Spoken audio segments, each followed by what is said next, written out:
Okay. Good evening. Welcome to Port Arthur EDC regular meeting. Today is Monday, July the 11th, and we're calling the meeting at 6 o'clock. May I get a roll call, please? Darrell Anderson, Beverly Raymond, Christopher Smith, here. Ellen Clark, here. Harold Doucette, here. Jerry LeBeau, Here. Rhonda Connor. Here. Okay, you have a quorum, Chair. Can I get an invocation and pledge, Ms. Connor, please? Thank you, Lord Jesus, for gathering here today. Keep us sound, that we will make good decisions for the city and for our benefit and not be. Thank you for blessing us with health. In Jesus' name we pray, amen. Amen. I pledge allegiance to the flag of the United States of America and to the republic for which it stands, one nation, under God, indivisible, with liberty and justice for all. You all received a copy of the minutes of the following board meeting. Is there any questions? No questions. Can I get a motion, please? Second. Okay. All in favor? Aye. Against? Motion carried. Presentation and communication is Dr. Ben Stafford, Lamar College State, Port Arthur. Good evening. Thank you. It's a pleasure to be with you. It's always a pleasure to present with this board. I would like to take just a few minutes to talk with you this evening. I'd like to talk with you just a bit about the history of our commercial driving program, some of the successes and growth it's experienced lately, and then talk with you for just a moment about some other programs that the college offers and whether the board may be interested also in sending students to those programs. So if everybody's good, I'll just jump right in. Yes, sir? No, that's it. Oh, perfect. Gotcha. Very good. Some of you may not know, the commercial driving program at Lamar State College, Port Arthur was a joint venture between this board and the college in the year 2015. These are the statistics we presented to the board. After our first year of performance, we had 2 classes of students, one in the spring and one in the summer. And very specifically, we were training Class B students for the city of Port Arthur and for Port Arthur ISD. At that time, the city and the ISD had approached the college and said, we really need someone to train Class B. So we partnered with the EDC. The EDC agreed that they would pay for Port Arthur residents to come if there was a job at the end of the training. We began to look for other funders, but Texas Workforce immediately said, if you're training Class B, we don't want any part of it. We won't fund students, we won't send students. So we came back to the board and said, you know, they'd rather pay for an A. You want to broaden this? But the city and the ISD were adamant. We need B drivers. If you give us an A driver that's been trained in a tractor trailer, we may as well start right over and teach them from the beginning because they're not used to driving these vehicles. So we partnered with the EDC, we opened the program. This was what happened in 2015. In 2 classes, we had 17 students. 86 graduated, 14% did not. 59% were immediately employed either at the ISD or the city. And when we did the report, 41% were still interviewing. I'm not sure how that turned out. But that was the way the program began in 2015. This is how the program's grown over the years. You can see from 2015 to 2017 there, moderate growth, and then coming into COVID, almost exponential growth. Data for 2022 are not complete yet, but we'll probably run right at 200 graduates for the year 2022. At the same time, the program has been growing.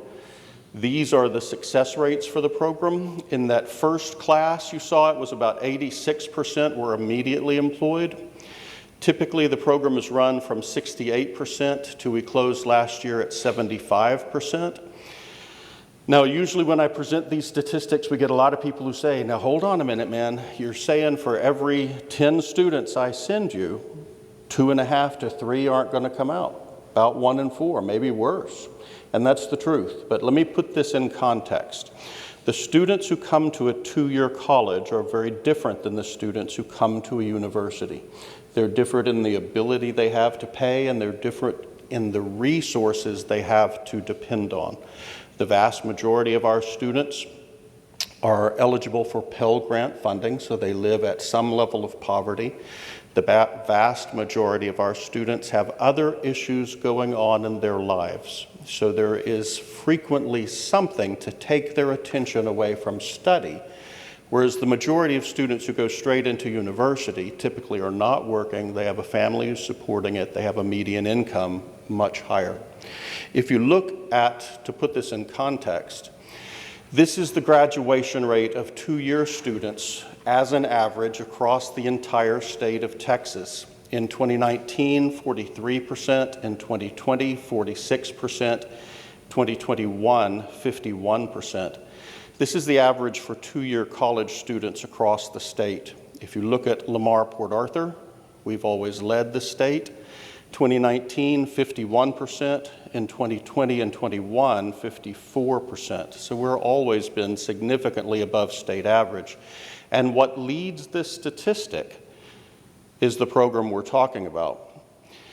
Even at 68%, our lowest year, we were 16 full percentage points above the average for graduation rates for this type of student in the state of Texas. And we closed last year 23% above. What's most impressive is if you look at the data together, you can see growth has come along normally and then going exponentially through the COVID pandemic, and yet graduation rates have not dropped.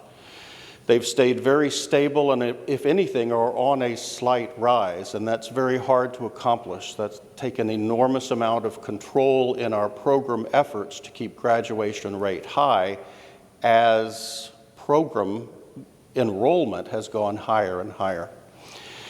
And what's happened over time, this program that started as a partnership between the college and this board has grown into the largest program of its kind in our region. We're the largest in Southeast Texas. We're the largest in Deep East Texas because we train all the way up to Jasper and we train all the way over to Winnie. So I would tell this board you can be very proud of something you've built in partnership with the college. But having said that, let me answer a question that this board posed to me the last time I spoke here some months ago when we were talking about new federal motor safety carrier regulations. And the question was put, is there a less expensive way we can invest? Because truck driving is not an inexpensive venture, and I know this board takes seriously its mandate to be just with the money of the citizens of Port Arthur. You don't want to make a bad investment. And the answer is yes. We looked at the last time I spoke. Traditionally, the board has paid 50% up front and 50% to a graduate. Since the last time we've spoken, we've broken the class into a learner's permit class and then a driving class. So students that the board chooses to sponsor could be sponsored for as little as $840. If they pass that class, then you have the option to sponsor them again for the actual driving class. So is there a way for the board to have a lesser investment in a student who may not pass? And my answer is yes. The board also had asked, we've backed this program for a long time. Is it time perhaps that we back some other programs as well? I would answer to that, yes. When the board and the college created this program, the board was the only source of funding for students who wanted to attend this. And because of the board, it was a success. But this program has grown. Texas Workforce sends students to our program. Port Arthur Industrial Group pays scholarship money for students to attend the program. We do a lot of grant writing in my department, and we frequently had grants that funded students to attend the program.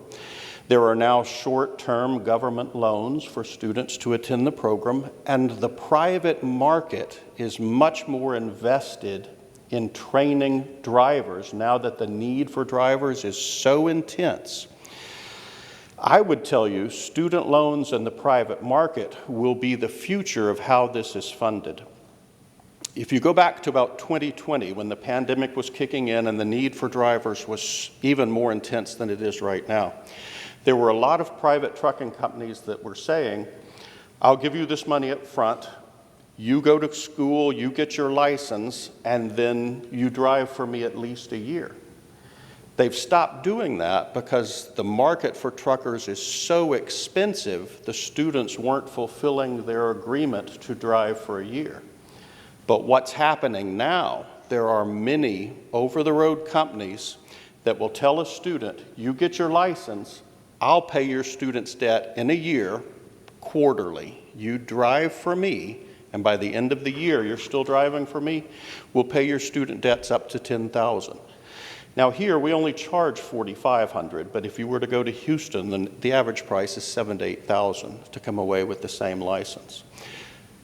I would tell you that's the future of where payment for these degrees will come from. So I think, yes, if the board chooses to put less money in commercial driving, the program will still continue to prosper and Port Arthur residents will still continue to get training because we will help them through this avenue. Are there other things perhaps you should be aware of? I would say yes.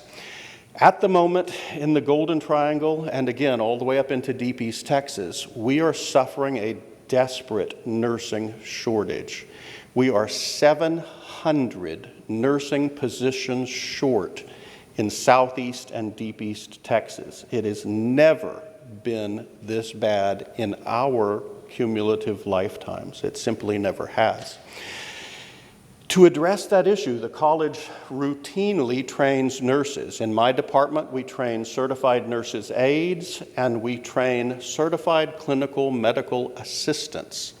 If the board would like to invest money to see Port Arthur residents trained in these skills, you could look forward to immediate employment with decent wages, short-term training, and meeting a very desperate local need.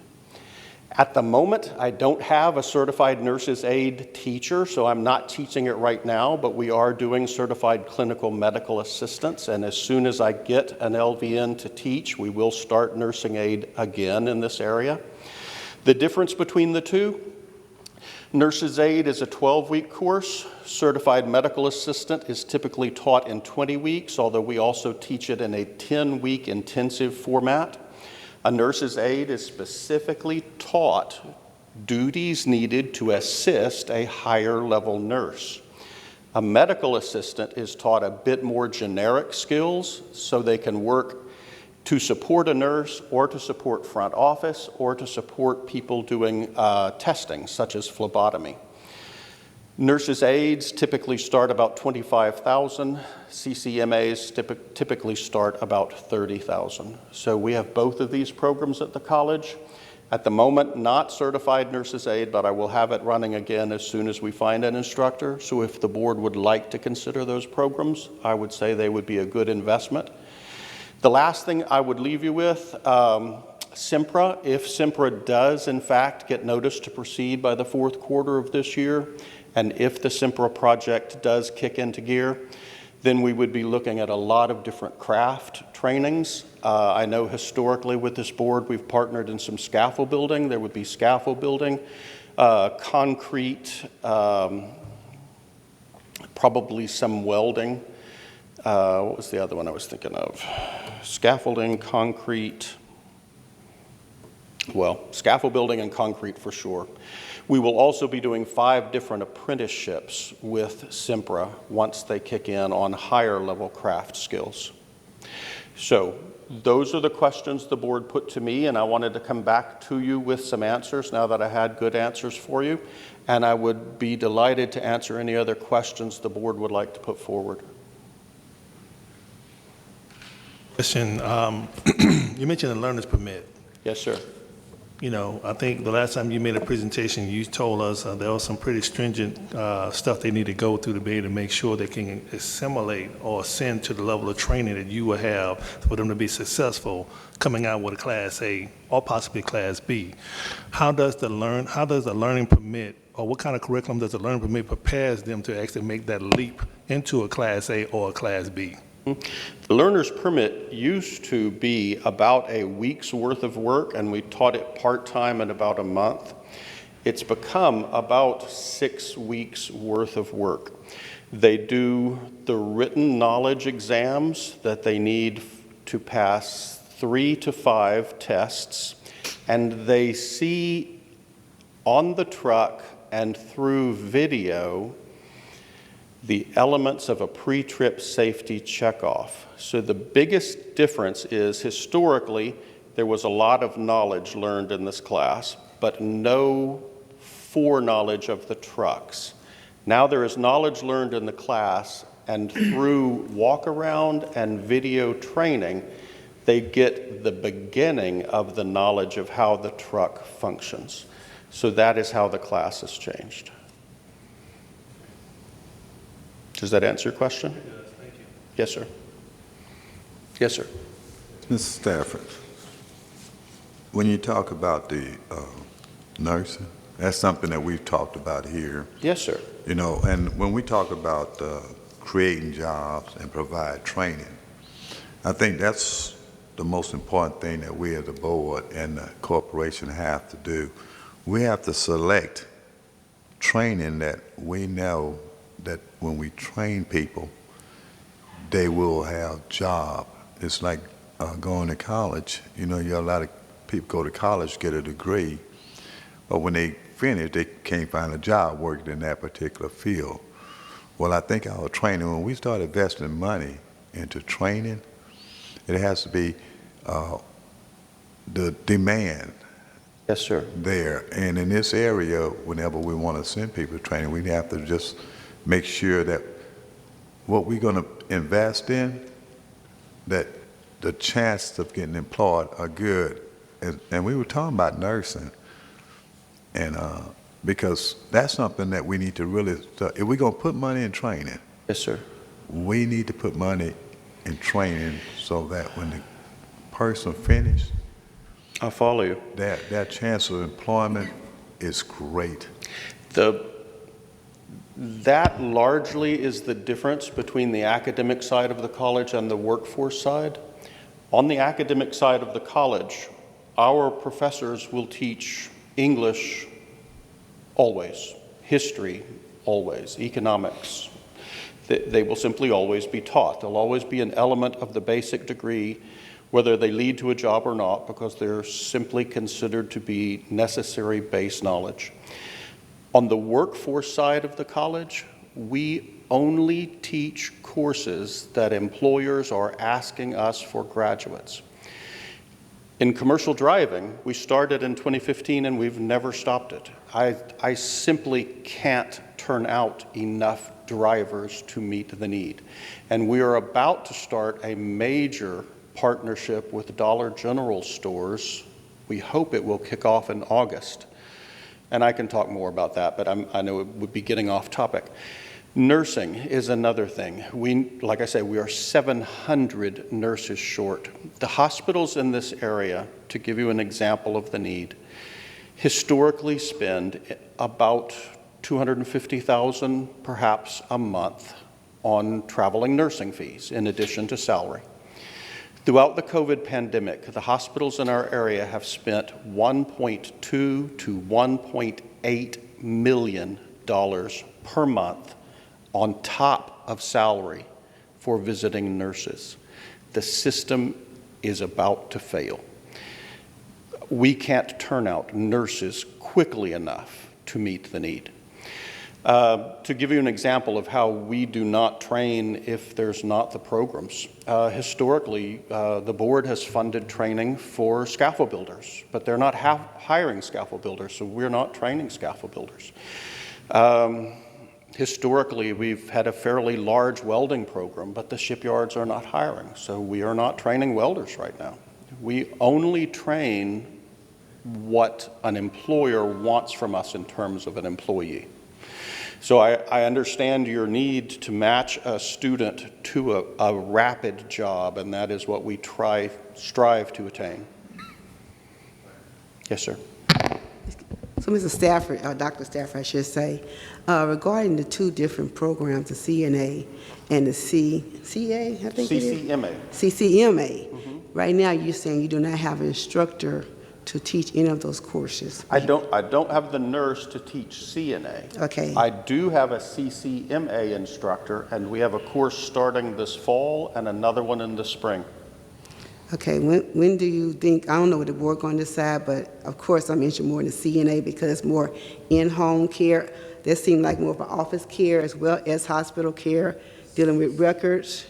You're and things of the absolutely right. sort. CCMA would not be used as like a visiting nurse, not an in-home care, but they are very much at demand in the hospitals right now, in the medical clinics right now, not in home health care though. The CNA would be more what you'd want there, or the LVN. And we will start CNA as soon as I can get an instructor, but it is not open for registration now. Yes, ma'am.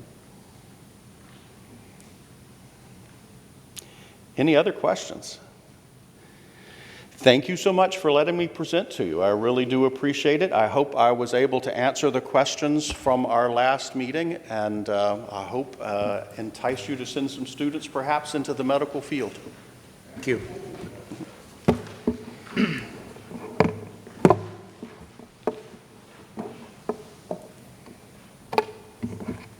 Next up is Communications, Gulf Coast Health Center. Great. This communication here, if you all recall, last meeting we talked about doing a promotional expense policy for inquiries that we receive, such as this, for sponsorships of events. And later on in your agenda, you'll see that Mr. Garza has prepared a policy for us, for you all to look over and consider if you all want to use this in the future.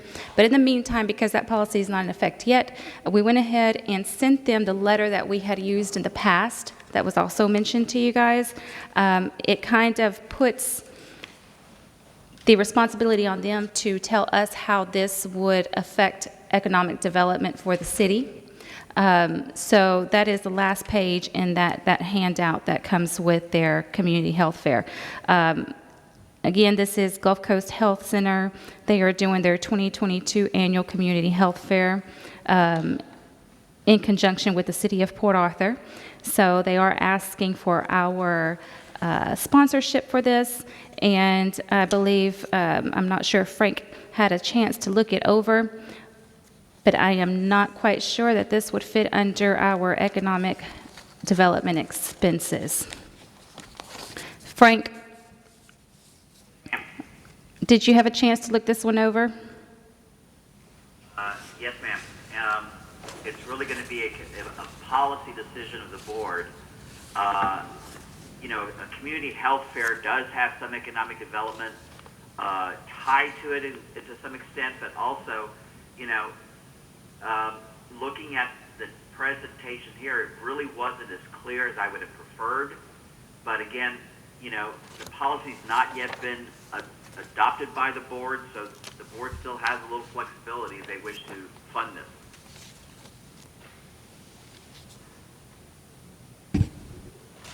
Thank you, Frank. So it seems that this one's just going to be at the pleasure of the board. The event is August 13th, so I'm not sure that we can push it back until the policy is approved later on in your agenda. You can table it if you'd like.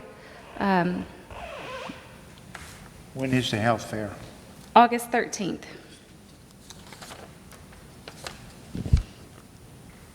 According to what I'm looking at, they're offering blood pressure check and all these things. Don't our City of Port Arthur Health Department offers that already? Yes, so this event is actually in conjunction with the city of Port Arthur. It looks like they're just creating a health fair to get more people out.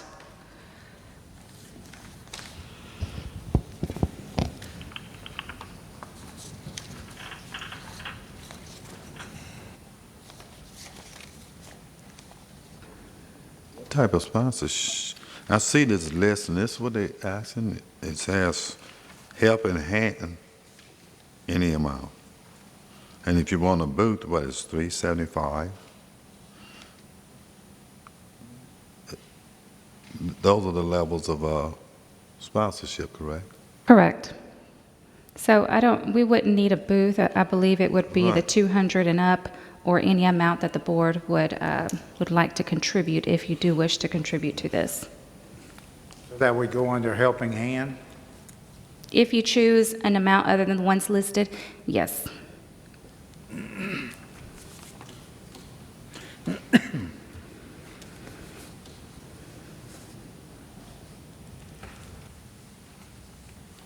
For the sake of taking care of this while we're here, and the fact that we're going to be actually approving a policy that will make it much easier in the future, and without doing for one and not doing for another with requests, I would see that if we could do Hope and Inspiration sponsor for $200, at which time our logo will be presented in a slideshow at the event, and the company logo will be displayed on the custom T-shirts that will be worn by the vendors, and acknowledgement of it on social media for at least 1 month prior to the event for $200 for participation in that. I think that we can do that, and in the future, after we approve our policy, then it'd be easy for us to be able to say yes or no without having to have done it for some and not others.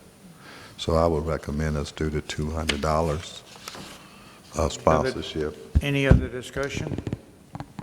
We'll make a motion that we accept, due to the fact we don't have a policy in place and not to make a difference between what we have done in the past, I think we should go ahead and approve this until we get a policy in place.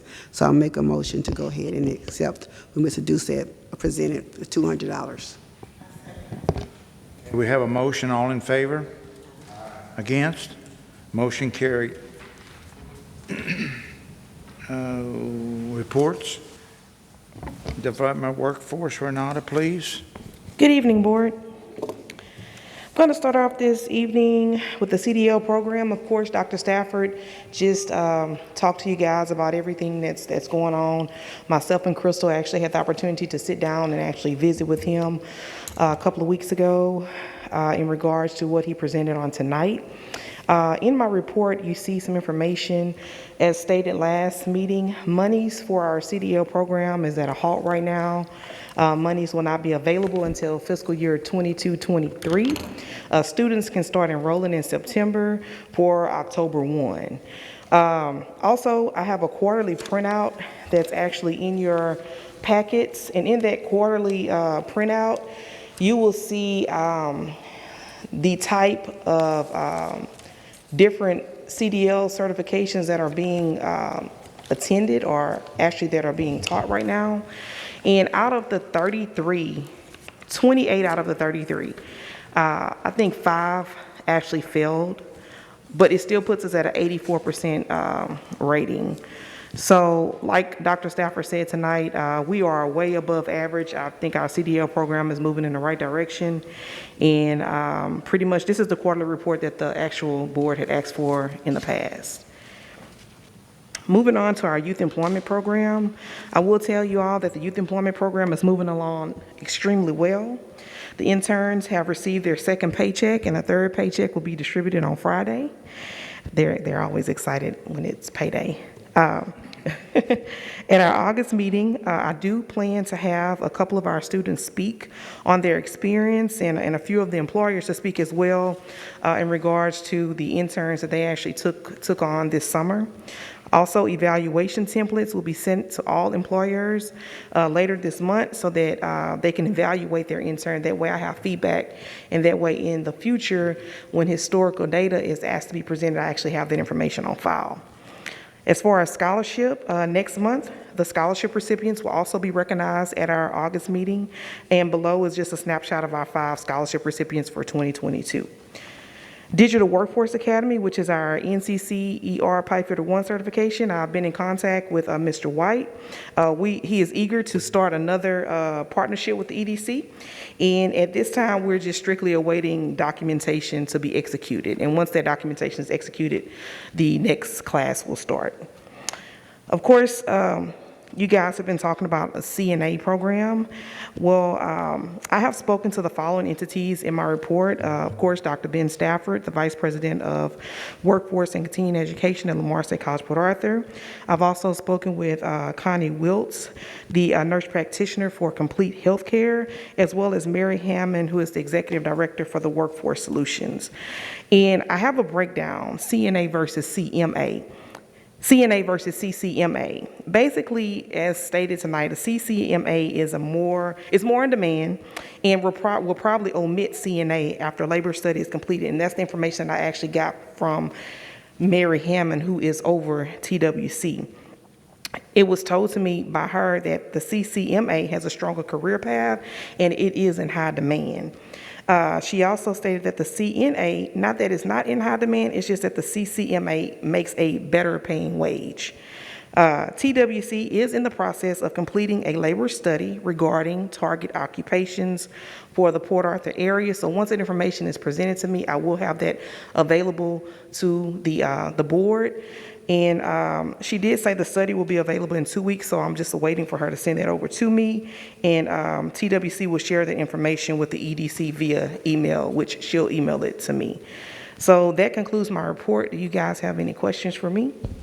Yes, I'm not concerned about what they're saying about but have you located a nurse that is able to teach the CNA class? Yes, we actually spoke, Crystal and myself, we actually had a meeting last week with a potential, and they are ready.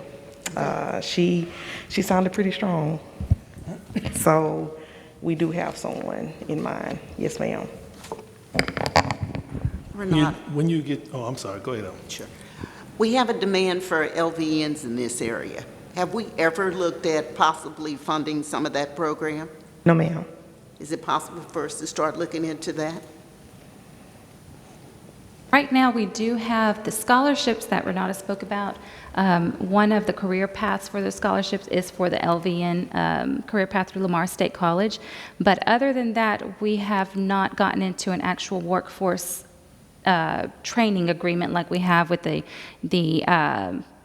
CDL and CNA in the past. So we could take a look at it. The cost is significantly higher because it is on the academic side, like Dr. Stafford referred to. There's the academic side, and then there's the workforce side that he focuses on, which is more the certificate level where they just go straight to work. So we'd have to take a look and see what that cost is, and that's a possibility. That's something I'd like to look into because we have an aging population in this city, including me. Okay, so there's going to be a huge demand for LVNs, and so if that's something we can possibly fund, I would like to look into that. Even if we just start out at a snail's pace, at least we'll be moving in that direction. Sure. And that's the reason why I brought up CNA. It's a good idea what you mentioned as well, because due to the fact that we have a lot of elderly people, and again, like she said, we all get elderly, and we never know when we're going to have a need for a CNA or LVN. But that's the reason why I brought it up. It's so important to start this program as soon as possible because it is, regardless of what this report said. I understand it came from professionals, but I've been out there because I have other people besides my parents elderly, and it's hard to find CNA. And when you bring a CNA in home, it costs a lot. LVN is even more. But the reason why I want to begin with CNA because it is hard. Most of the time, parents or family members have to pay for the care of the elderly parents and what have you, or yourself. And the cost is not as high as an LVN or any other program. So that's the reason why I'm looking more in-home, more than hospital, and some people does need LVNs in home. But that's the reason why I've checked, the salary, as he mentioned. It is lower, but due to the fact the demand is high and we dealing with paying people directly out of pocket, that's a help. If you find someone that's able to do the work and helping out the elderly as well. And also, I know Gianna and I, we were actually talking. I know that she's been in constant contact as well with Bond. What's the name of the company? Bond V. The lady was explaining that the staff is 20 to 1 right now. Yes. So Yeah. So that would be something that we could possibly, she talked about partnering with the EDC once we get the program up and running.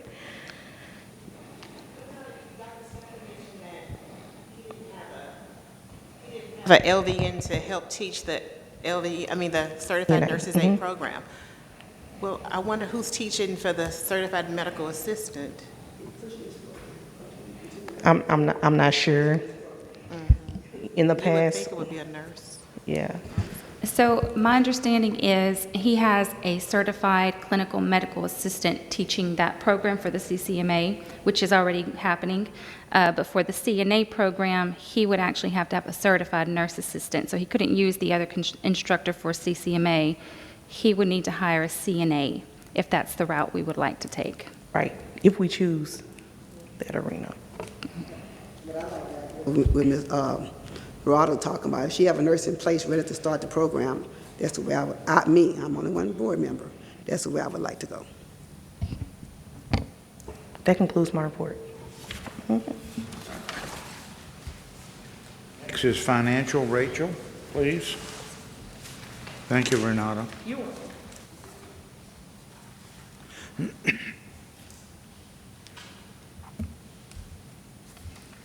Afternoon, Board. Tonight, I'll Afternoon. be giving you the financial report for May 2022. If you recall, last month, I did not give a report for the month of May, so we'll do so tonight, which will actually push us back by 1 month, which would be great because we can have more accurate numbers now that we don't have to wait and to get into the system at the last minute for the months to close. Okay.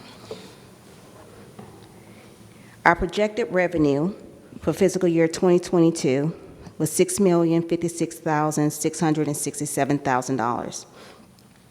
The actual revenue as of May 31st, 2022 is $5,152,225. That leaves us an unrealized revenue for fiscal year 2022 of $904,442. Our current expenditures as of May 31st, 2022 is $2,518,306. That gives us an excess of revenue of $3,538,361. Our debt service for fiscal year 2022 is $877,098. $584,732 is transferred in as of May 31st, 2022, leaving a balance of $292,366 to be transferred out for fiscal year 2022. Our current and other uses of funds is $1,183,600, leaving us a net change in fund balance of $1,477,663. Our fund balance at the beginning of the year is estimated at $4,501,694, leaving us an estimated fund balance as of May 2022 of $5,979,357.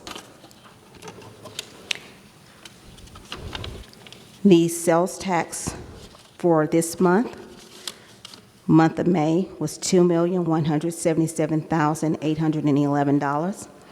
which give us a cumulative total of $14,697,953, with the EDC balance being $4,899,318.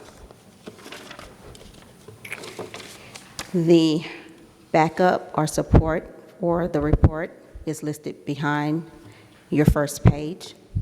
Anyone have any questions?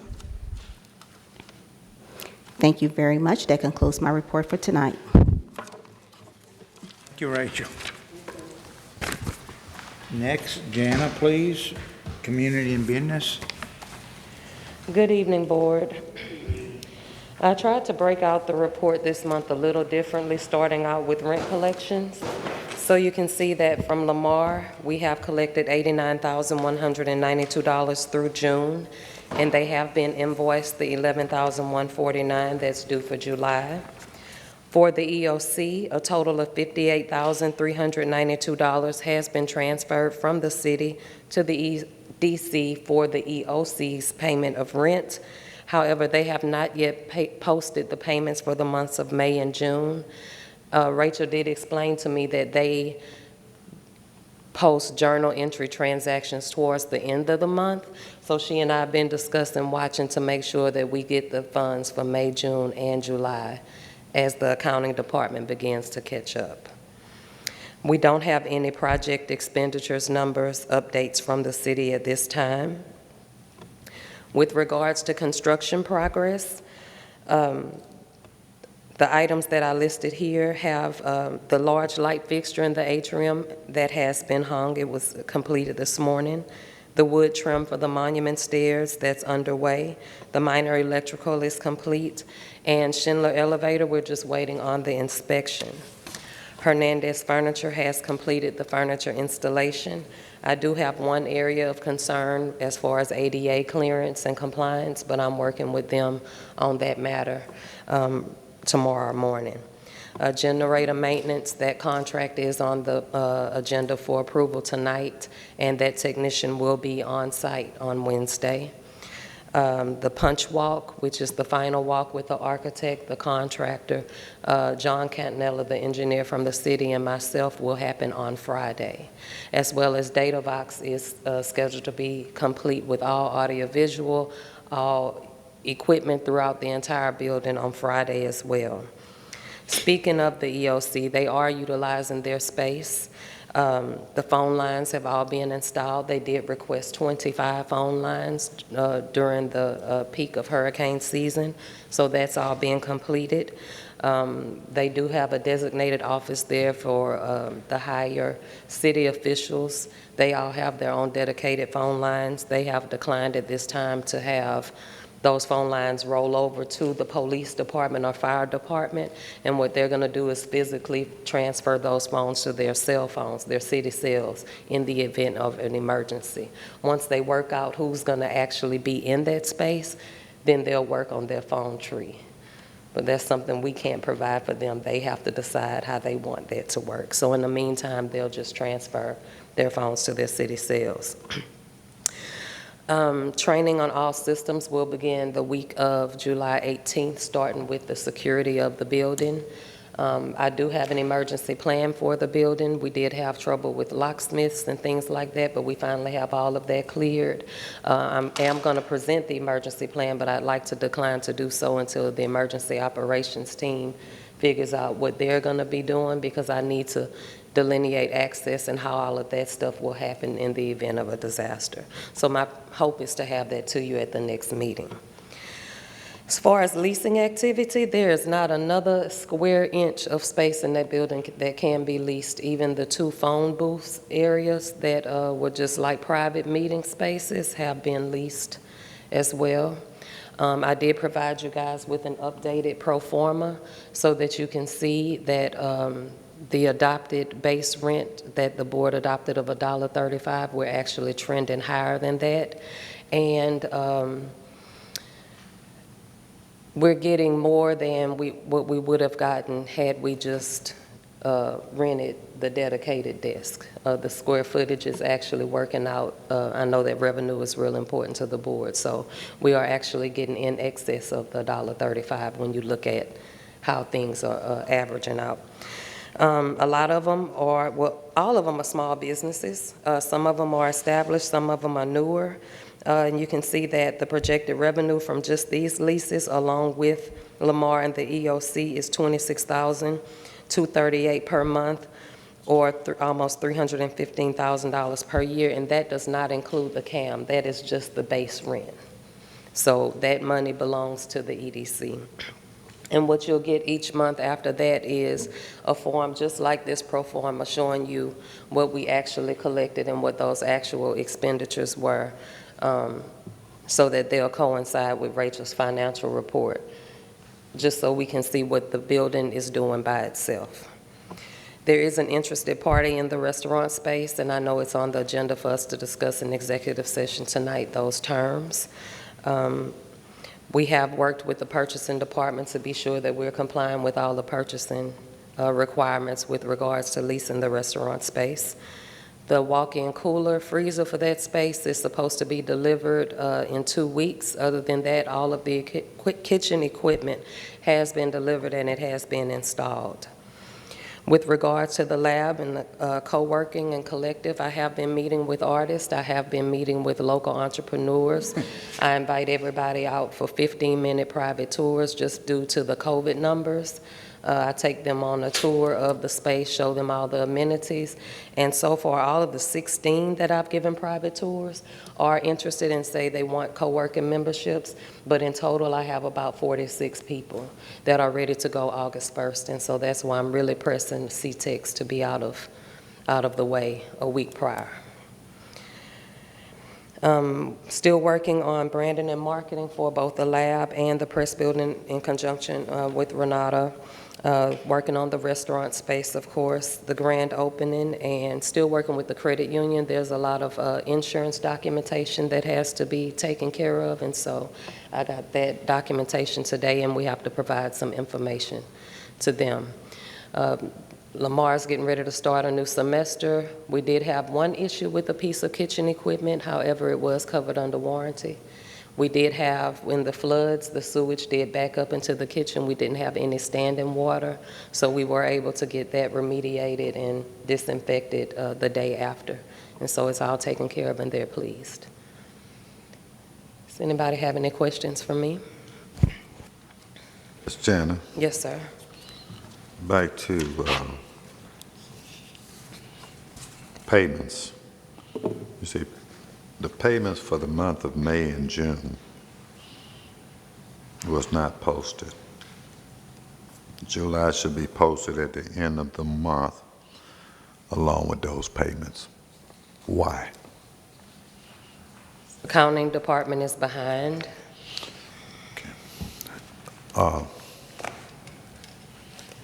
Lamar has actually begun paying by check. I go physically pick up the check, bring it to Rachel so that we have accurate on-time recording. When they were paying by ACH, we also had an issue finding those payments. By the cities. Yes, sir. Okay. Posting mean payment. Yes, sir. Okay. And I'm looking at May and June not posted. If it was June, I could see. Yes, sir. But May not posted. Someone need to explain why. The only explanation we were given is that they're running behind and getting caught up. But again, Rachel, and she can come and explain, we even had an issue with the payments, the $77,000 in May. They had not posted that, and we got the documentation and got that taken care of. So we're just dealing with the EOC payment. Please, let Rachel. Basically, what Jana just relayed to you is correct. We have been in correspondence with the Port Arthur Budget Department through email.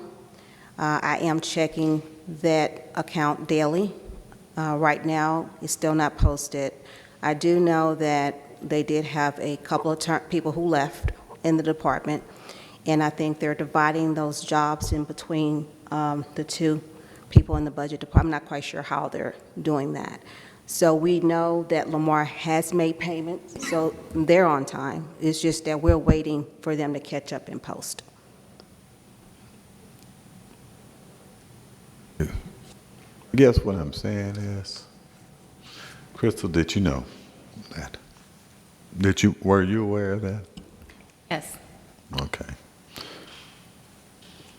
It's lease agreements. We're paid monthly. Okay. We don't fall 60 days behind because the city lost 2 people or 2 people short. We're talking about paying bills. Okay, so. Well, and it's another reason why we began looking at it, because as people start to begin to pay their leases, their co-working memberships via ACH, we need to be able, Rachel needs to be able to see that in real time. She, right now, if we go by what's happening with the EOC payments, it's taking 30 to 60 days, and we need to be able to track that real time. So that's something we have to. Well, that's where I'm going too, because as we stated, when the Finance Committee met with Rachel, Rachel is our person who tracks our money.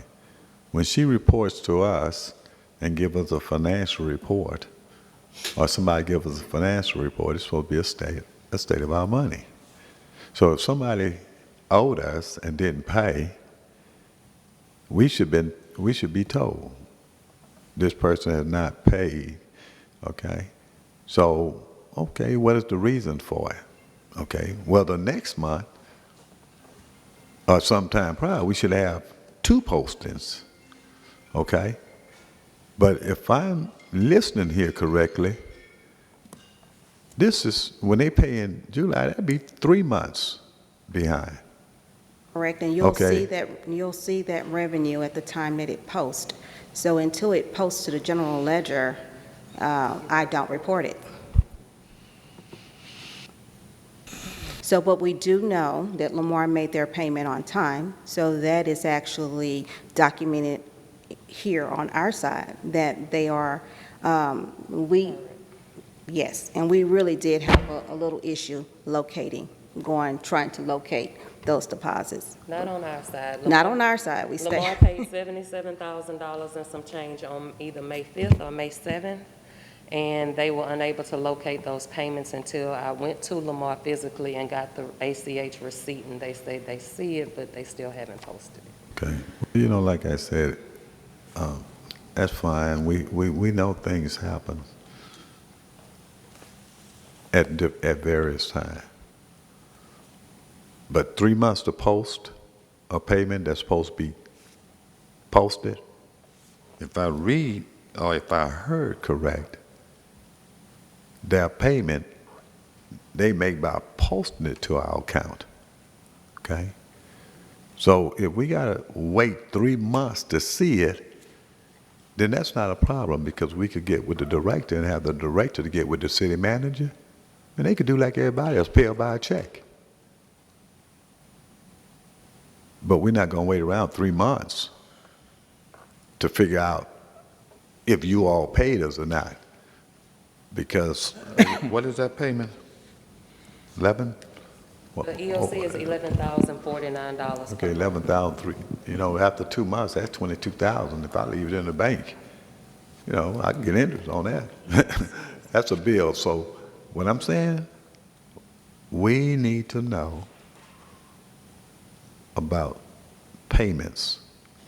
When someone is not paying us as agreed, we should know. It should be a reasoning. And when you start talking about 3 months before we can see you paid us, you're not paying us monthly. You're paying us when you want. That ain't in the cards. And I'm quite sure if the manager were to understand and to know, I'm quite sure when he talked with his people down there, that they will understand that what they do impact on how we doing over here. So they need to take care of that part so we can make sure that when you bring your report to us, you give it to us and we can see how much money we're getting and what the flow is. We're not going to let the people at the bottom decide on when they're going to post it if they're taking 3 months to post it. That's something that needs to be elevated to the CEO, and the CEO in turn talking with the city manager just to get this thing worked out. Because sometimes it's not a big problem. Sometimes the people that make the final decision don't know. So if it gets to them, it can be resolved. The people at the bottom, if nobody's saying nothing, they do what they want. But 3 months, if she hasn't talked with the city manager, that's our problem. It ain't the worker in there. We do CC Ms. Mueller on all the emails, so we can get with her tomorrow and voice those concerns that you guys have and try to see if we can get something resolved for you for the next month. Thank you very much. Thank you.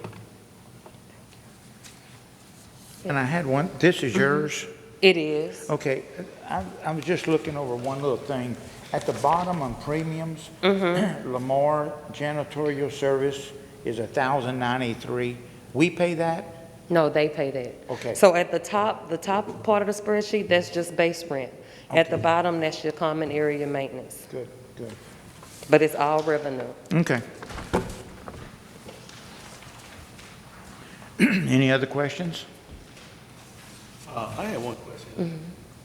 I thought in our previous communication, we mentioned something about pace and energy efficiency in that building. Did we make a decision or did anything came about that in trying to make sure that we operating efficiently as far as our utilities, things of that nature for that building? I do know that we did get an energy rebate for, during the construction. And I can't remember how much it was, but I can look into that further for you. Okay, okay. Thank you. And to piggyback on that, I'm currently talking to Entergy now on some other avenues of maybe cutting our bill down in that building and different grant possibilities. So that is in the works. So hopefully we can become more efficient when it comes to the energy there. And Johnny, I had one more question. I thought we were going to be completely through with all of the construction on that building somewhere around the end of June. So it seems as though that's pushed back. Do you have an anticipated date? I'm seeing a lot of the middle of July. Are we now up to the end of July? I believe that we will have our punch walk on Friday the 15th, and that the contractor will only need about 2 weeks to complete anything that the architect is not pleased with. The one remaining item that I'm unsure about is the walk-in cooler freezer for the lease kitchen. Those were typically running about 40 weeks out. They promised ours in about 23 weeks, which would put us the last week of July. And as far as, and I ask every week on a Monday, and as far as they're telling me, there are any additional anticipated delays with regards to that freezer. So Janet, we still don't have a date that we're going to have a grand opening then? I'm thinking around Labor Day, somewhere towards the middle of August, the end of August. Okay. One thing that would go with that is the plaque that you're going to order, or have you ordered it yet? I'm waiting on the final design from Dignity Memorial. They have a lot of staff turnover, but we finally got it worked out, and it will be in on time. We see that before it's Sure. actually... I'll email everyone a rendering of it this week. Okay. Okay. Thank you. Crystal, operating report. Okay, on your operations report, quick update on the water and sanitary sewer study that AWC has conducted for us. We did hold a meeting that was facilitated here at the EDC between our engineers, the City of Port Arthur Water Utilities Department, and MPW to discuss temporary water discharge needs and solutions. They are eager to find something even temporary in the works right now until something more permanent can happen, because they do need to discharge that water at a higher rate than what they're able to now. So AWC as well as the City of Port Arthur are looking into some solutions, and we'll be following up with MPW and myself as to what those might be. AWC has completed their study as to the sanitary sewer and the water. That is on your agenda later on this evening. Mr. Joe Wilson is here to report those findings to the board, so we'll talk about that a little bit later. John Crane, that is our most recent land sale in the business park. They are currently in closing. It is taking a little longer than expected because they have had to switch contractors. Their contractor wasn't able to commit to a set amount for their construction. It keeps climbing just because of the way things are going right now. So they have had to switch that contractor. They're looking at 2 others right now. So that hopefully should be, their plan should be done, and they can close on that property soon. Team Fabricators, they have submitted a operations report as they do have a full shift of 45 employees. They're currently hiring welders. They are looking to expand their operations and contracts with the expectation of adding a second full shift that will start with 15 employees. That is contingent upon awarding of new contracts for them. So they're working really hard on expanding their market further out into Texas as well as Louisiana to get some contracts on their books. Okay, the Crystal, I got a question about that. Okay, we just heard from the guy at Lamar that they were currently not training any welders because no one was hiring them. And then we have this report that says the team is hiring welders. Can you get a clarification on that so we can use that information to go back to Lamar? Sure. So, of course, there is always a need for welders in our area. We have the shipyards, we have the pipe yards such as Team Fabricators, so there is always a need for welders. I think what Dr. Stafford was actually saying is that he doesn't have an employer coming to him with a high demand for training for that actual position right now. So he doesn't have a welding program in place right now because he doesn't have the demand as far as training goes at his college. But there is a need out there. There's always, people looking for welders and hiring. What I have found is a lot of the welders in our area, they start off as helpers and they kind of get on-the-job training. So they're not really going to the local college and the facilities for that welding training. They're just getting a lot of on-the-job training.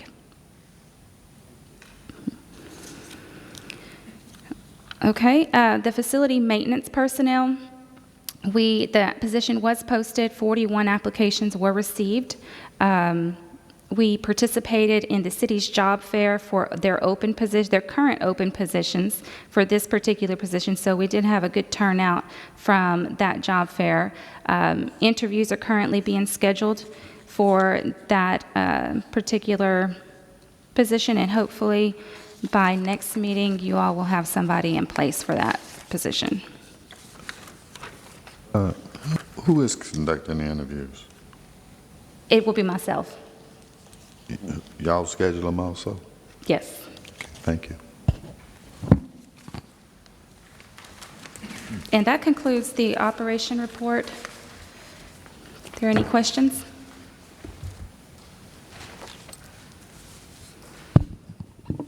Okay, next, we go to unfinished business to discuss and consider the publication of the Port Arthur EDC newsletter. This item, we don't have any backup on this. Renata and Joni have been working with the Port Arthur News to get some more information for you guys as far as what the options are. What they're finding or what Port Arthur News has actually posed as a possible solution is they cannot provide the list of who buys the newspaper from them, but what they can do is actually publish and insert the newsletter into their newspaper. And correct me if I'm wrong, Renata, but I think they said it was 4,200 recipients right now.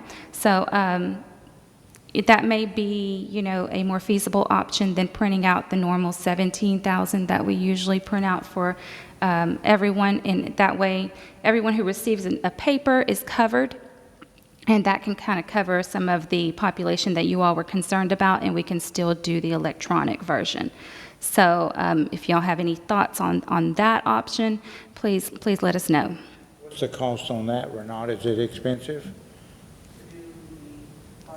The publication with the news, I don't think they've given us a cost yet. Okay.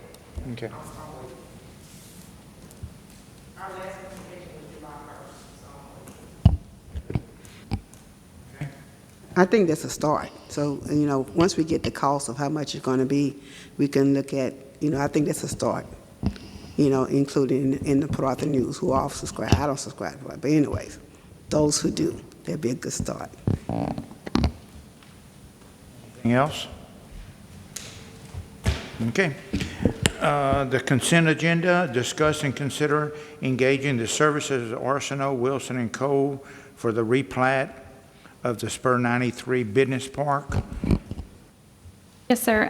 This here, in dealing with the John Crane purchase, we have found that the Planning and Zoning Department has, and they have tried in the past to implement it, but now they are really enforcing it. When it comes to subdivisions or larger developments such as our business park, they would like for it to be replatted every time a parcel is sold. So in the past, we would replat every so couple of years. Now it looks like we're going to have to replat after each sale of land. So because this particular sale of land was already in the works, the purchase agreement had already explained that they would not be responsible for the replatting. We are going to go ahead and take on the replatting cost, and then when it comes to future purchase agreements, I'd like to go ahead and put that into their terms for the purchaser to take on the cost for replatting. I have a question about that, and I'm confused now because the business park is a tract of land, and we sell in accordance to what a person wants, right? Okay, so that means that you have this tract of land. If you sell an acre or half an acre, whatever it is, then you have to plat that. That's going to be a plat. But the rest of the property, right? Why does it require replatting? I'm glad Mr. Wilson is here because maybe bring he Mr. can. Wilson up. I want somebody to tell me why. That's just like if I have a tract of land and I decide to cut one lot out of it. That's what I'll do. I'll cut that one lot, and the plat will be for that one particular lot. The rest of it can still remain a tract. Explain it to me, Joe. Why we got to Go ahead. I'm Joe Wilson with Arsenault Wilson & Cole, and I understand your question. And I often had the city has gone back and forth with this process, replat process, over the years. And typically, really the only advantage it gives a clear cut. It's rather than going, you sell a piece of property like you're talking about. Now, it'll be completely platted in the new owner's name. Before, we would have to go back and find your original deed and look at any changes to that deed. It's not just a clear-cut ownership of the property. It's there, it's filed on record, but it's just not right in front of you. I don't know why the city has gone back to this process again, but they just recently have started this, wanting us to replat everything. Okay, because first of all, the city don't tell property owners to replat property. No, but okay, they're making everybody do that in the subdivisions and everything now. Well, if you're talking about subdivision, okay, you're talking about initially a person that broke a subdivision down. Most people that's going to build a subdivision, they have taken that tract of land and they've cut them all into lots. It is different because it is already platted. You're correct. I know. But when we're talking about a business park, that means that we own a tract of land. Mm-hmm. And anytime we choose to sell a portion of the tract of land, then whatever we're selling, they're required to survey that in. And once you survey it in, now it will have its tract, or whatever it is, and it's going to be filed. It will be filed at the courthouse. Correct. And that is the owner of that property. The rest of the land still remains. The rest of the tract with the owner, which is us. That's correct. So we should not be spending money every time we sell land, because it's a waste of time. And if the city wants us to do that, then they need to show us where there's a requirement, because the only requirement we're doing when we replat is for the sale that we're going to record It's to sell. Now, we could go back and replat where we add land to it, where we increase to identify the owner. But to replat land because you sold a portion of it, I'm trying to figure out what you're gaining because the records are registered at the courthouse, not with the city. Okay, that's okay. I don't have an answer for that. Well, I tell you what then, no problem, gotcha. This one here, I make a motion that we table this one and we get back with the city and find out with the city, why are we gonna be required to replat property that we own? Because replats are not city-driven, they're county. They are recorded at courthouse, and it's simply recorded to say who owns the property. And that recording is telling you exactly that description of that property. Okay? So as we pull pieces out there, the rest of it's still going to be recorded at the county, because all the county does is just say, okay, this is out of it. This person owned that one, and that's theirs. But ours is recorded now with less, you know. So I don't see where the replat has anything to do with the remaining property. So let's just, I'll make a motion that we table that one, and we get some clarification from the city. Why should we have to? So, Crystal, on this, would you take care of it this month, or would we get the head of the department out here next month and talk about this? Bingo. That would be even better. Have someone from planning and zoning. I can request to have someone from planning and zoning explain in better detail as to what their reasoning is. I just know that they are halting developments if this is not done. So it has become one of their requirements for them to sign off on the permits. Okay. Mr. Wilson, let me ask you a question. And maybe you told Mr. Doucette this and I wasn't listening quite. So if I go out and buy property, let's say I have 20 properties set up, and I sell one, the city said I'd have to replat, then I come back, sell another one, I'd have to replat? If it's out of a larger tract, the way the business park is set up, when Yeah, the but property, it's in a reserved tract. But even residential would have to do that? No, it depends on what type of lot it is, and I'm not an RPLS. Okay. But Okay. I've been. I was just wondering, I've because got it would start costing people. RPLSs that work for It would me. start costing people money. It does cost people money. I myself own property where my home is. There's 2 tracts of land comprise where my homestead is, but I haven't replatted it. I could. It would just put it all under one tax bill, and under one, it would show up in the county record as one tract. What you're doing now is when you do this, if you have a reserved tract A, let's say out there at the business park, and you sell 5 acres to John Crane or to anybody, when it gets recorded, it's 5 acres out of reserved tract, so the last time it was platted, and that's the way it's recorded. It appears to me the city is trying to clean this up and keep. Okay. I don't know why. Okay, but that's like I said, you know, we can talk about it, but I think the best thing to do, Jerry, is have someone from the city come here. Correct. And not only explain, but tell us where is it written that you have to do that with property. And you know, things change. You know, there's reason. But right now, someone need to explain why an owner have to replat a tract of land and you're only selling a portion. The replat comes when you take that portion out. That's the replat. Right. The rest of it remains the same. And zoning and planning, that's a board, is that correct?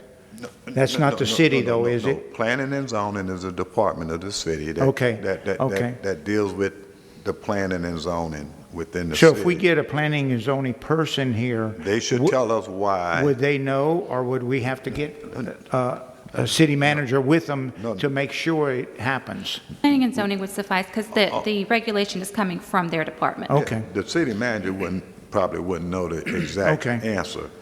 the person who is saying what we need to do need to explain to us and bring the zoning law and stuff, because like I said, what we're talking here, we simply is saying that every time we sell a piece of land out of a tract thing, we got to replat.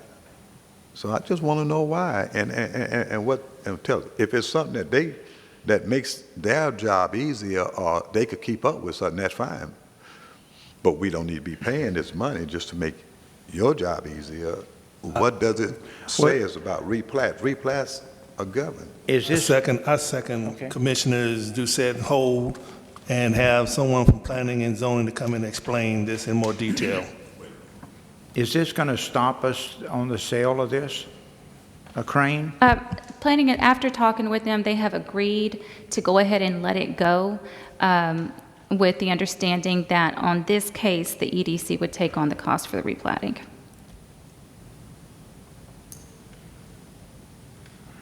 So, The cost for replatting what? The property they buying? That is with the city, correct. Because usually, we replat that park every so often, and it's at our own cost. We do it for the purpose of the county files and to update our plat. It's an amended plat, if I'm correct, right, Joe? We call it an amended plat because we have to show, whenever we I guess, survey out the new additions in the park. So we do that every so often, but we don't do it after each sale, which is what the city's asking us for now. We've replatted the park probably 3 or 4 times over But the guess what? history. And I understand that, because now what you're saying is, okay, instead of having this tract of land this side, every so often you say this is all we have, okay, and you take away that other piece that will continue to be with your piece. It's just that the county will have it as another tract, okay? I understand that, but replatting after every sale, I can't see it. I cannot see. I cannot see us having a replat because we sold a piece of property out of a tract of land. find out something about it. we'll wait to hear what they say. Thank you, Mr. Wilson. I'm sorry I couldn't give you a definitive No, that's okay. answer. Thank you. Well, it's the city's policy, Joe, and the city needs to come and. We questioned it ourselves. Why are they going back? They did this for a short time, then they dropped that policy. And I don't know why they've gone back to But periodically, I don't have a problem with us replatting periodically, because that gives us a good coordinates and everything on what we have. What you have for sale. Right, and it does away with the part you no longer own. Right. You just get it clean. So periodically, yeah, I could see doing that. Sure. Well, But I don't think after every sale, I mean, it's like we buying the property. We're going to replat after every sale. We might as well be buying it. Well, you might want to come back next month and I hear will be. about I'm it. sure I'll be. This will be a good one. Yeah. I want to find out too. Okay, thank you. Thank you, Joe. We have a motion and a second. All in favor? Against? Motion carried. Next item is discuss and consider a letter of intent to submit an application for economic development incentive for Tri Shrimp LLC. Yes, sir. This is routine business. This is a company who has submitted their letter of intent in their Phase 1 application for their intent to apply for an economic incentive. This is for you all to give us the go-ahead to do the entire application with them, which is the Phase 2 application, where we actually take a look at the feasibility of the project and also their financial feasibility in order to receive an incentive. So this would just be Phase 1 and a letter of intent for you all to let us move forward. Hold on just a minute. Oh, okay, I have that. Thank you. And Tri Shrimp is a wholesale shrimp distributor. This is a letter of intent. I don't see any concerns about that. I so move.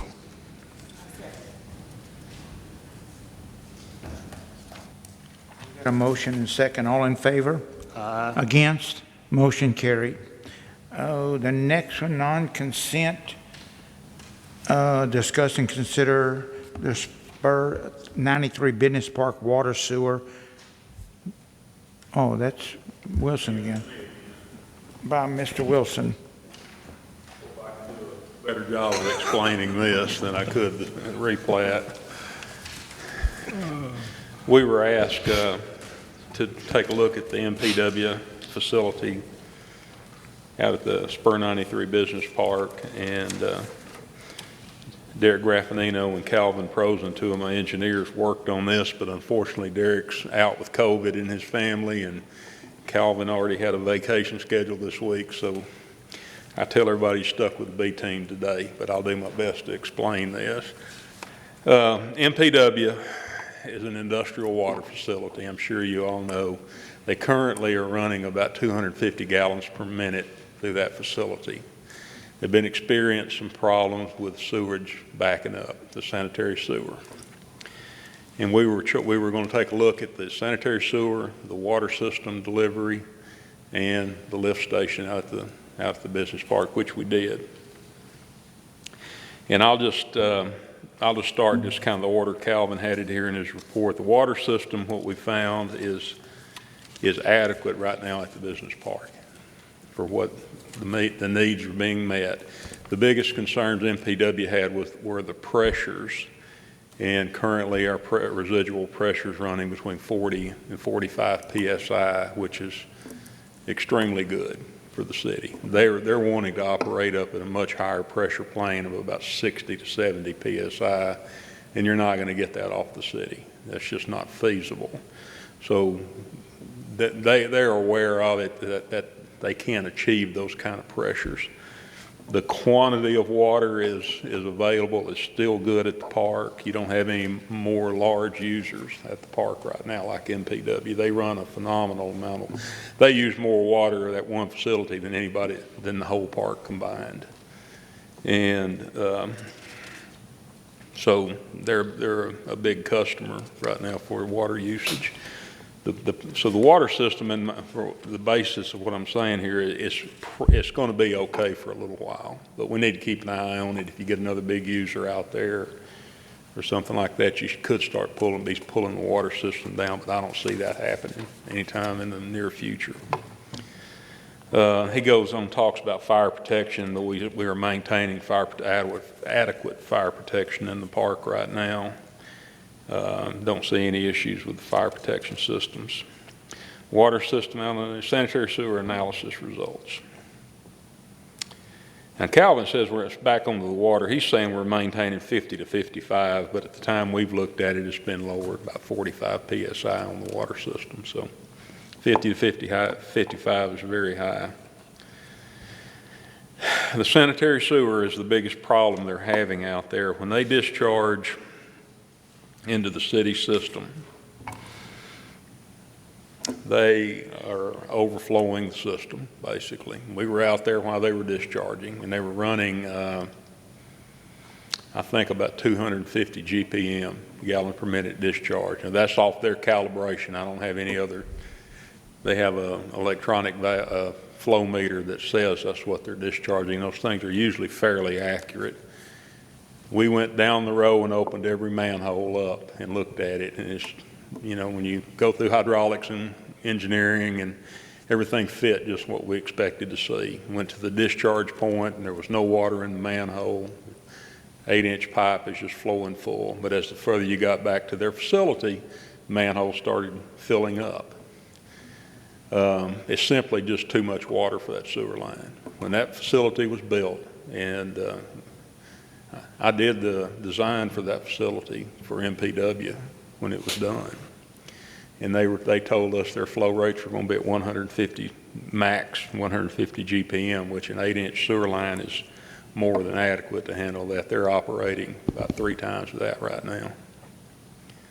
And they're wanting to go higher. And when this first came up, I was just coming on board, right? And that was my biggest concern. We established a business park. We sell property. You all design our system to not only accommodate what's there, but possible other people. And then we get a company that's what they deal with, okay? Large volume of water with discharging, but when they come in at this level.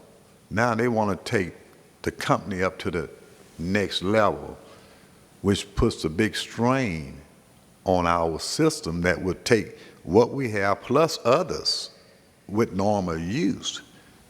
And see, that was my biggest concern, that, yeah, you know, you're ramping up. You want to go bigger than what we got here, but you know what we got here, when you bought here, it was for you and future development. And what we have here is still can accommodate what when you came here and future development. And my big thing is, if you want to expand, then at some point in time, you got to invest in your expansion. And some of your expansion is your infrastructure, you know. And that's what I want to hear from you guys, is that what we had up there is good, and it's what we should have for what we have out there. And what we have out there was real accommodating to you. But since you first got here, you are ramping up. But then you're wrapping up and you're saying, well, this can't help us. I think it's how much you want to invest now with you ramping up. Because if we open it up now, we'll say you ain't gonna ramp up later and push more water. So Based on what they've told us, they're wanting to just about double what they're putting out right now. Well, And they're running that facility, I think, 24 hours a day.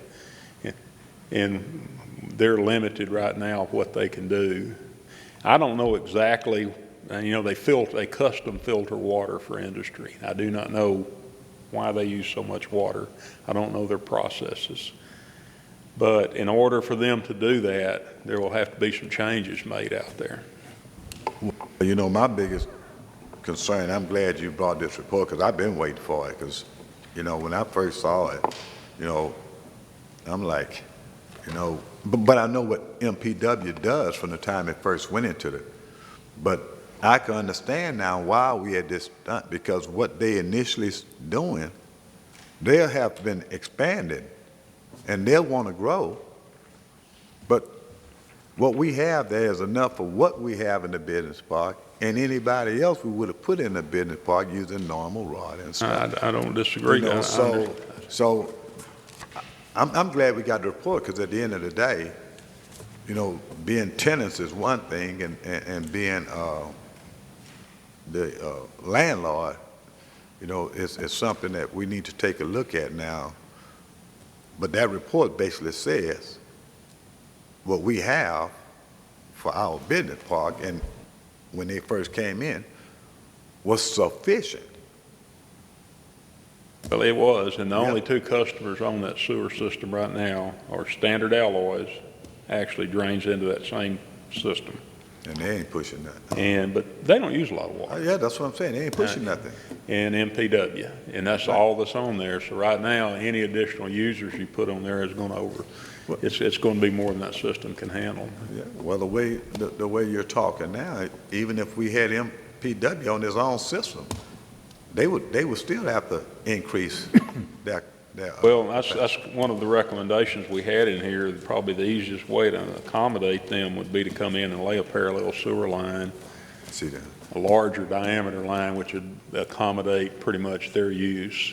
And even on their part, they're going to have to do upgrades inside their facility to make it work correctly. And I know they've had some issues with the city. I wasn't aware of them until we were brought on board by Crystal called and asked us to take a look at this. But I think the city's been fining them for discharging, because it'll overflow their manholes. We asked them to ramp it up while we were out there, and it overflowed the manholes on site. It's just a matter of someone starting a business and then finding out, hey, we got good, and they just increase capacity. But, you know, you're increasing capacity, and you're going into a system that's designed for this, and when you went in initially, it was sufficient, but you want to grow and you want the same system You know, that dog don't hunt. I'm not trying to make them sound like a bad guy, because I'm No, just telling you what no, we found. No, but you know what? You're not making them sound like a bad guy, and you're just telling us what the report is and what the study was. And basically what I'm hearing from the study is what I arrived at when I first heard that problem. I knew it had to be because of them going up, because I know what they do. Right. You know, and to accommodate them at where they are now, you all wouldn't have told us that we had what they need at that time when they went in. I mean, we just said, you know, this system won't be able to hold you. We asked all these questions at the time the facility was designed, and you know, and so we would have sized, but the system, the sewer lines were already built when they came in, and but we always like to verify that. And, Yeah. But and you know, just to finish it up too, you know, we have a lift station down there that pumps all the sewer out, and if they increase their discharge, that's going to create problems down there too.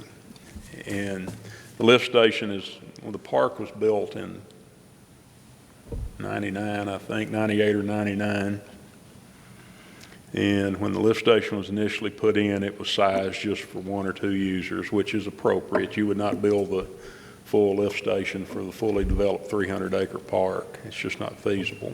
Did you all come to, have you all come to what would be a recommendations? How? Yeah. Okay. For right now, the water system's good. Right now, immediately, the sanitary sewer is the biggest concern. And it was our recommendation that we upgrade or build a parallel line to serve them. And they'd probably be the only customer on that line. We have room to do it. We'd have to grab a little more easement along Eli Roberts. I believe that's still called Eli Roberts. And Size would that have to be? pardon me? What size would that be? 15 feet additional. No, the size of the line. 12-inch line. And at some point in the very near future, there are some things we can do to the lift station. We met with Dr. Tomei and Calvin Matthews, one of the engineers at the city, and they had a couple of ideas, but at some point those pumps are the lift station is going to have some work done on it. The pumps are undersized for the amount of water we're going to be discharging, and especially if they ramp up to the 500 GPM that they're talking about going to. Study and recommendation include a cost? Yes, it does. Okay. We had some, now these are based on cost today. Who knows what they're going to be next tomorrow. week. And I'll just try to get to the spreadsheet here at the back, but I think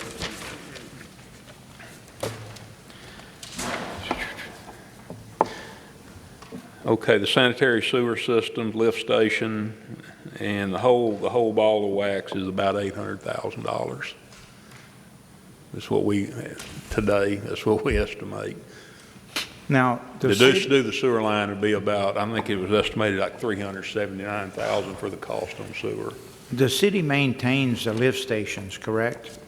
Yes. Would they foot this bill? No. So I did speak to Calvin a little bit before, last week before he went on vacation, and he did explain to me that these could be done in 2 phases. So we wouldn't have to do the entire project at once. We could do the 12-inch upgrade first, and then later on look at upgrading the lift station. Now, I also, in the meeting that we had with everybody at the table, Mr. Black, who is the president of MPW, he had come down from Ohio that day. He is very willing to work with us. He knows that this is an investment going to be made to his benefit.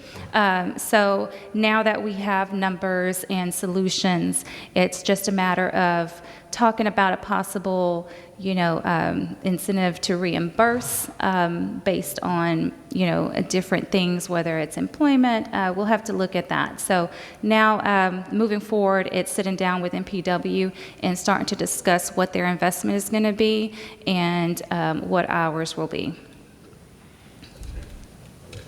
Okay. Yeah, that's scary. All right. I hope I didn't confuse you and maybe answer some of your questions, so. But it's not a very long report, and if you have any additional, if you get looking at it, have any questions, please call me. We'll be happy to talk to you. And you're saying near future such as like what? What would a near future be? You saying to upgrade in the near future? The lift station? Yeah.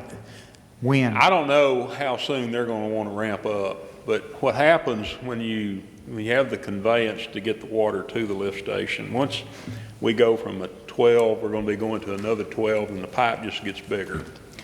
You get a lot of storage in the system. When that system was designed by TCEQ standards, you could store sewer in your system. You can't do that now. They don't want that. And they have minimum cycle times. So there's some things we can do to tweak it to get over the hump on this. There's a 6-minute cycle time on the pumps. You have duplex pump systems, so you don't run one pump on and off, on and off. They don't want them starting any closer than 6 minutes apart. So there's a few things we could tweak it, but the pumps are eventually going to need to be changed. So in short term, we could reduce that cycle time. In other words, 1 minute, take a minute off of them, let it cycle every 5 minutes. You can run both pumps parallel. Those are all things that would help with the pumping. Right now, pumping's not the problem. It's just the gravity system's the problem. So, but just based on the pumps that are there, if MPW ramps up to the production they're talking about, those pumps won't be adequate. They can't ramp up.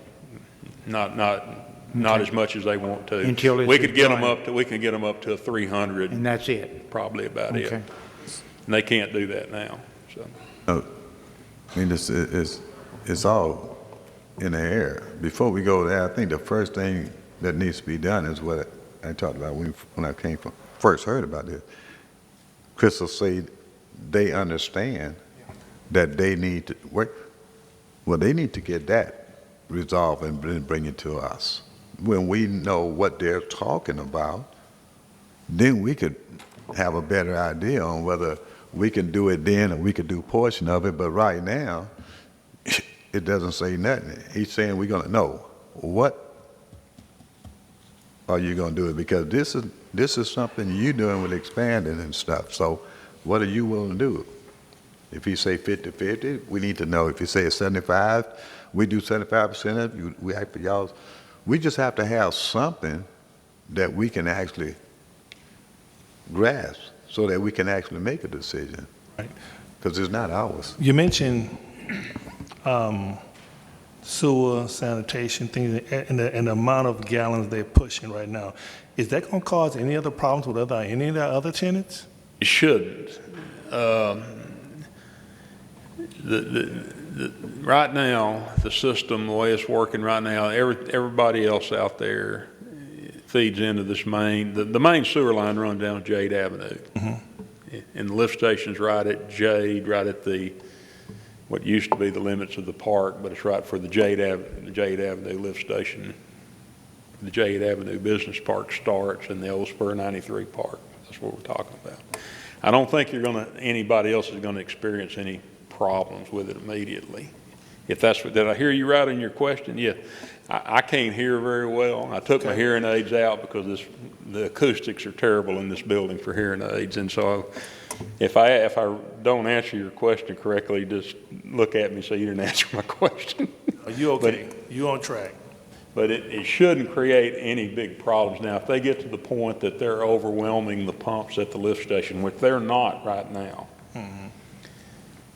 then it could. What's going to happen, most of your users use a very small amount of sewer. I mean, we're just talking restrooms and maybe a small kitchen, which is a drop in the bucket compared to what we're seeing out there now. And So it would probably be, it's not what you want to see. You don't want your lines surcharged. You want to try to get your lines to drain out every time. What it'll do, if the lift station pumps are not adequate, it's going to start backing up in the rest of the system. But there's a lot of storage in that system. And so eventually, if they ever ramp down, it'll drain out. But at some point, we would need to look at those pumps and get those pumps changed. There's some other things that can be done, like I said, changing the sequence of the pumps, how they operate. The piping coming out of the lift station all needs to be reworked, because it's a 4-inch piping now, 4-inch going to an 8, so that would help a lot. We're going to have to do that regardless, I'm sorry, to make the discharge work correctly, so you don't have to run such a high pressure head on your pipes. I really do think for the immediate need right now, if we could just get the sewer line built and probably follow up in probably before the end of the, around the first of the year or something like that, we would be okay with the pumps that are there. So this water that's discharged, is it contaminated water or just water? It goes to the treatment plant. The water, I do not know the chemical makeup of it. And they don't it looks clear. And they don't want to recycle. They don't recycle. I don't think they can. Okay. So it's got, I do not know the chemical makeup. They know if they can. Yeah. Okay. It's not a gray water, like what you would expect. Okay. So. Okay, thank you. All right. Appreciate it, Mr. Wilson. The next item is discuss and consider the annual, quarterly, and monthly generator maintenance for the generator at 549 4th Street with Panama Equipment. Oh. Okay, Yes, Jana. We sent a request for proposal to Panama Equipment, Cat 5, A&A Electric, Bennett Electric, and Clifford Power. Not only was Panama the only company to respond, they were the only company to come out and actually assess the equipment. A couple of the companies did not want to service the equipment because it is a refurbished generator from the old St. Mary's Hospital, and they didn't want to deal with it at all. I did give everyone 30 days to respond, and I have that documented via email. Panama has indicated that they need a major annual preventative maintenance, which is the one we need to have done now. The minor maintenance is actually quarterly, and then you see the monthly cranks. That's just to come in monthly and ensure that everything is working properly. The cost of fuel to fuel the actual generator is not included in those costs as indicated on the quote, that the fueling is a separate charge, and there's a minimum of 4 hours labor when they do have to refuel. If we do decide to go with Panama, that fueling will also take place during the event of a disaster, a natural disaster. I've been told that they have to come and keep refueling the generator. So I've been told that if only the EOC is in the building, they probably have a day and a half worth of generator fuel usage. They'll have to come out and send a tank and have it refueled.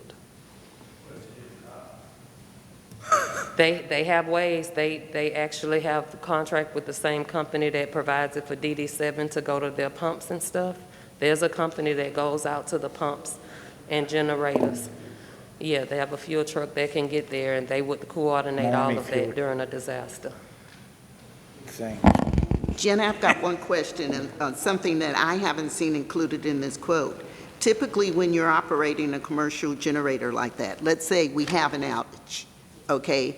After a certain amount of hours, I know in industry it was every day and a half, we would turn those generators off. Those guys would have to go in there and change. They don't just refuel. They actually had to change all the oil and do a complete service on that, depending on the amount of hours running. And there's no bid associated with actual operational expenses associated with that. And I'd like to tie that down before we agree to this as to what that charge is going to be. I understand that we're going to have to pay for the fuel, but I'd like to know what the labor costs are going to be. Yes, ma'am. I can go back to them. I would ask the board, if it's their pleasure, if we could go ahead and just approve the major PM so that we can get that taken care of in the event that we do have a storm, and I can go back and get more clarification. They the only one that responded right now, okay? And I'm looking at the monthly cost, let's just say crank it, okay? You know, you're talking about $2,092 come and just crank it to make sure that it's running, okay? This supposed to be with a transfer switch, or is it one that you do manually? There is a transfer switch. Okay then, if we have a transfer switch, why isn't it set to do the self-test?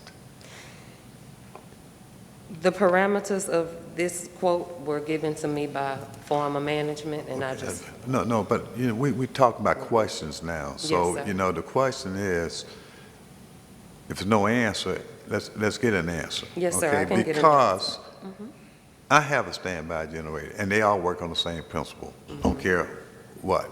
Either you're gonna have one that you manually starts, or you have one that has a transfer switch. The transfer switch is simply anytime there's a loss of electricity, it automatically kicks the generator off. And when you have that system, it's also test.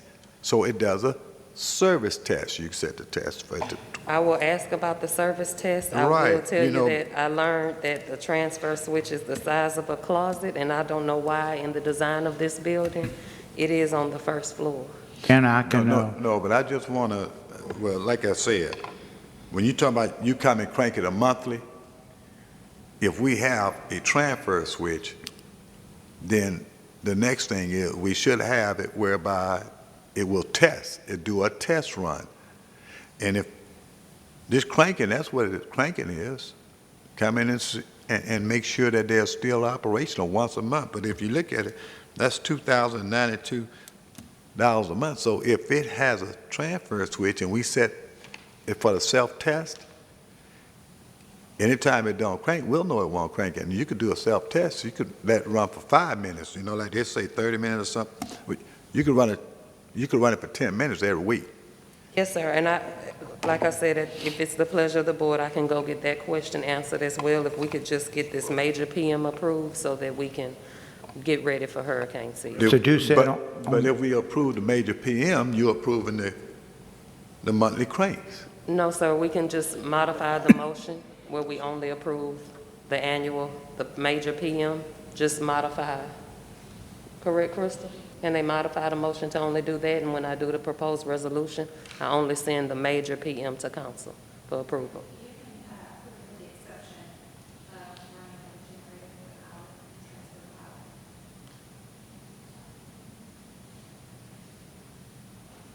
Seduce that.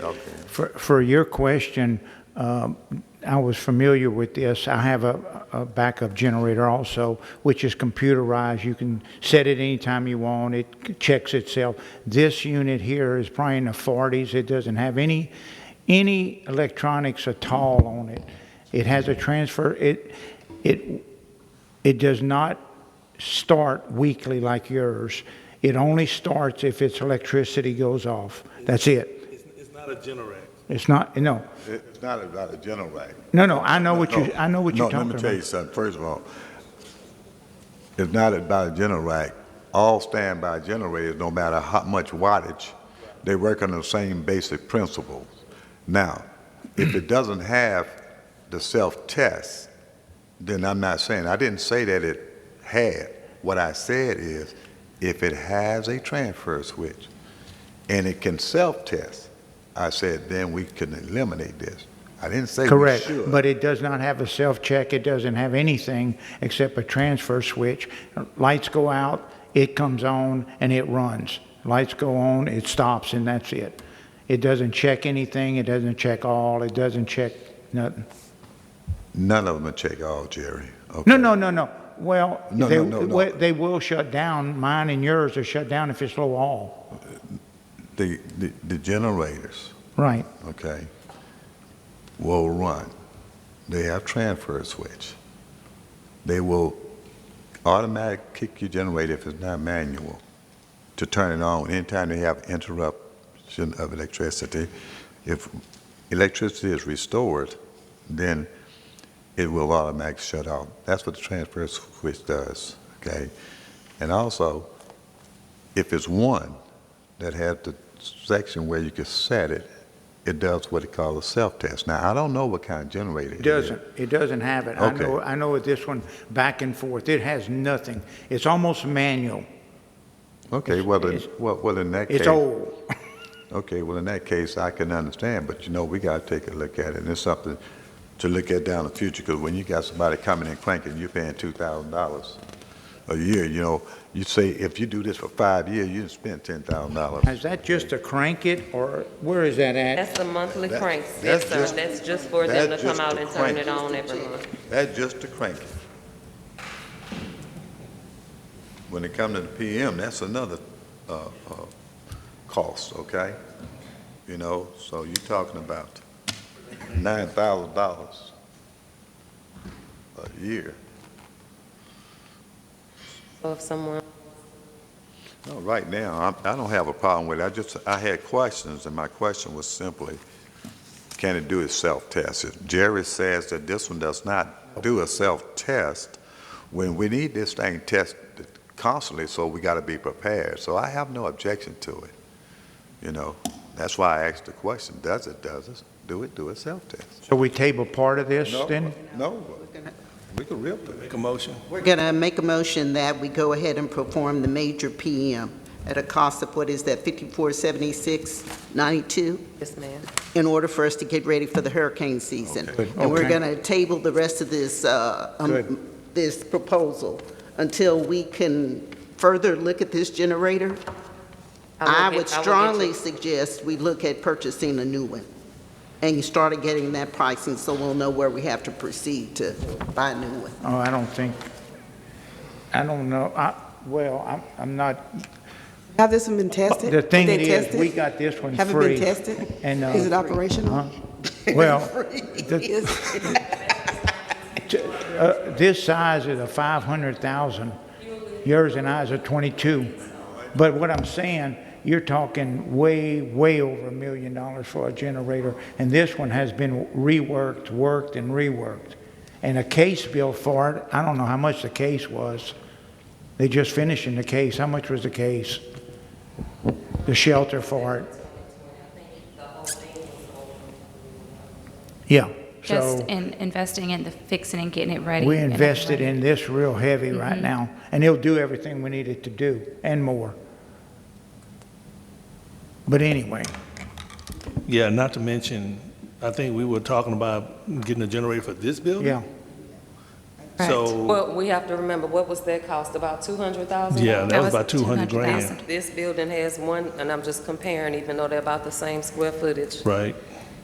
that building has a lot more electronic. Oh, this is a baby generator here compared to This that. building, I mean, it has 8 rooftop units, Yeah, all kinds of electrical. but if we do go with the new one, I would like to have the PM and the other stuff that Commissioner Doucette was talking about to be included in the package, so that we don't, so what we do for this one, we can possibly do the same thing for that one over there, even though it's an older generator, and we can make sure that those other things are incorporated when they do the PM, the preventive maintenance, But what I'll do is, let's get the major PM done.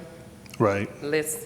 Let me get back and get these questions answered. Okay, Let me come back to the board with this, along with the cost of a new generator, so that we can compare what we've already done with what the board is requesting that. That's what Ms. Clark made a motion. She said, let's approve the Right. Yes, sir. Just- the yeah, main they was thing, just and we'll finished come off. back and discuss the rest. Yeah. That's and what she made I a second Mrs. Yeah, Clark's There motion. we go. That's good. And all in favor? Aye. Against? Motion carried. Perfect. Okay, now I got one more comment. Okay. The reason why I'm talking about us anticipating looking at a new generator, because that may be something that's eligible for PACE funding. And the only way we'll be able to do that is we start looking in that direction. If we can go out and get us a grant for that, then that'll probably be perfect. That'd be good, yeah. I'd love to see a brand new one. I just wanted to tell you my thought process. Right, okay. And I'll have that ready for you at the August meeting. Okay, Jan, I guess since you're standing there, maybe you can we'll work on this with you. The next one, number 3. Well, it's 3 through, it's a bunch of them. It is. I don't know if you wanted, I guess we can ask questions on each one, or you can tell us.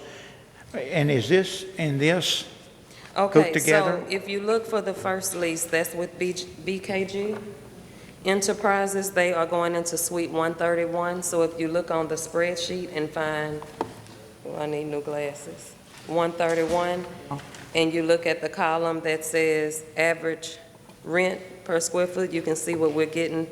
For that one, it's right. It says $1.34.3, but it's right at $1.35. BKG is actually a local pastor that will be providing counseling services. Is that what that is? I just wondering about that. Pastor, okay. And it's a total of 67 square feet? Correct. How much? 67 square feet. Okay, okay. That's little, huh? That's one person at a time in there. Frank, I Yes, just want to let you know that I had them list them individually on the agenda, okay. so that if the board had any questions on any of the specific leases, but once staff is through with their presentation or their, the basics of each lease, the board could make a motion to approve all items between 3 to 15, or unless you have 1 or 2 you wanted to pull to have more discussion on, but you could make a motion to approve all at one time if you so desire. Okay, thank you, Mr. Frank. Okay, is no questions on that no more? Let's go to the number 4 one. The only comment I do want to make is that they are one-year leases because, of course, after we operate for a year, we may want to make some adjustments. I think that's smart, Okay, because we don't know yet what it's going to cost yet. exactly. Okay.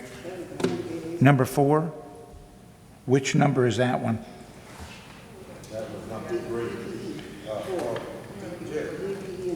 I thought you said we can, if we have questions, we pull it. Do it for a few minutes. But do you know what they're all going to do? And that's what I'm interested in. I'd like to know what type of businesses we're actually putting in there. So if you could just go down the list and tell us the name and then tell And us the what their square foot. business purpose is going to be, I can find that on the sheet. Okay. But Well, yeah, just tell that me would the help a number, lot. like All number right. 4. Number 4, BKG Enterprises, they are going into Suite 131A. That's Pastor Caitlin Gardner, and he has, he'll be providing counseling Okay, good. services. Yes. Next one? DBE Industrial is a local subcontractor at refineries. He's not brand new, but new in business, and he's relocating his office to Port Arthur. Number is he? He's going to Suite 121A, so that's $274 a month base rent.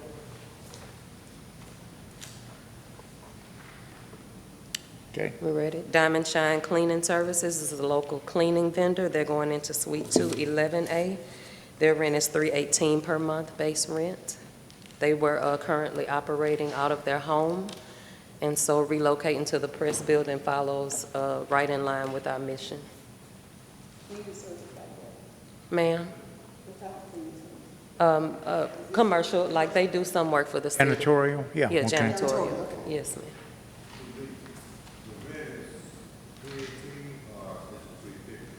It's 318 base, plus CAM makes it 350 even.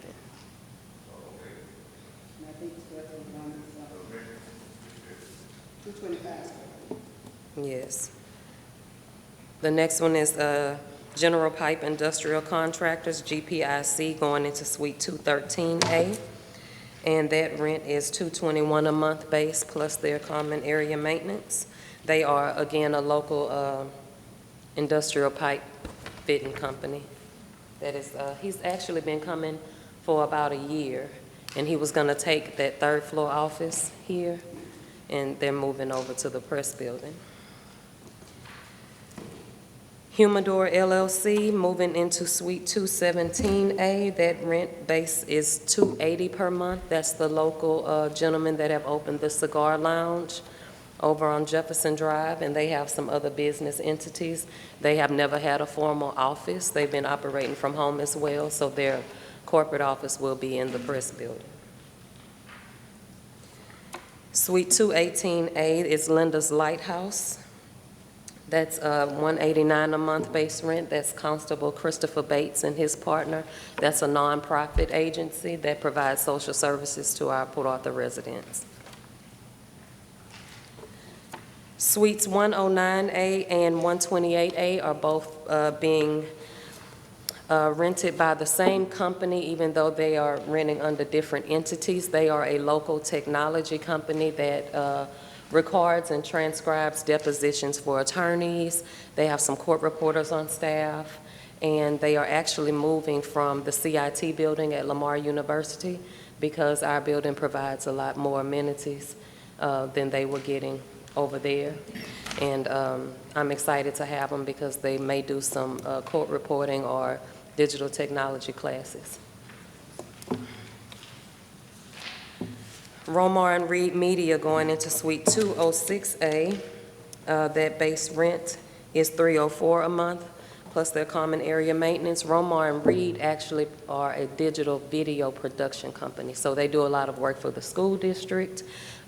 They have offered their services, you know, to us as when we get ready for marketing and branding, because they are appreciative of the discounted rate for, you know, office space in downtown. So they are looking to partner with us to create commercials or whatever other mediums that they can assist us with regards to marketing, the EDC, the press building, and things like that. So they are two Port Arthur natives that have a very well-established media business, and they have just merged into one company. Soco Engineering, Suite 209A, the office that everybody wants. His lease is base rent $363 a month. He is moving from the third floor here across the street, and he's a local engineering firm. Let's see, Suite 130A actually did not exist until I moved the furniture out of it and rented it out. That is Trina Arsenault, a Port Arthur native that is a grant writer and grant management professional. She is also a teacher and assistant principal at a local middle school here in Port Arthur. Then we have Howell's Bush Hog in Suite 212A, so they do a lot of commercial grass cutting.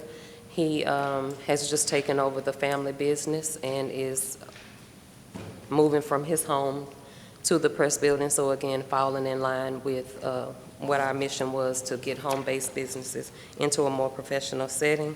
And that base rent is $159 a month.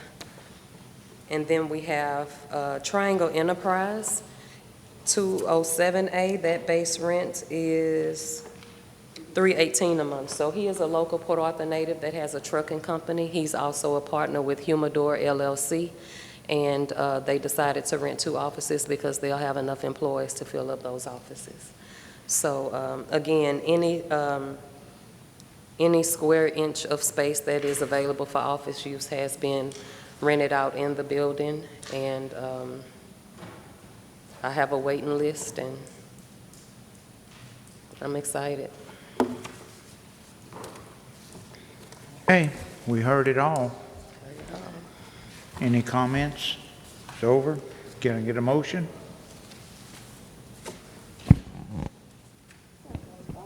I have one question. How did we determine how much the rent was? So the board set a set price of $1.35. However, you did have a waiting list. You had some people who were willing to pay a little bit more to have an office that overlooked the atrium or had a better view than just a hallway. And so I was able to negotiate a higher rent on some of those offices. Also, they include those dedicated desks with the locked filing cabinets, and you see a little bit higher rent on some of those offices where the people required the phones that we'll be providing to them. Okay. All right. Thank you, Jana. Yes, sir.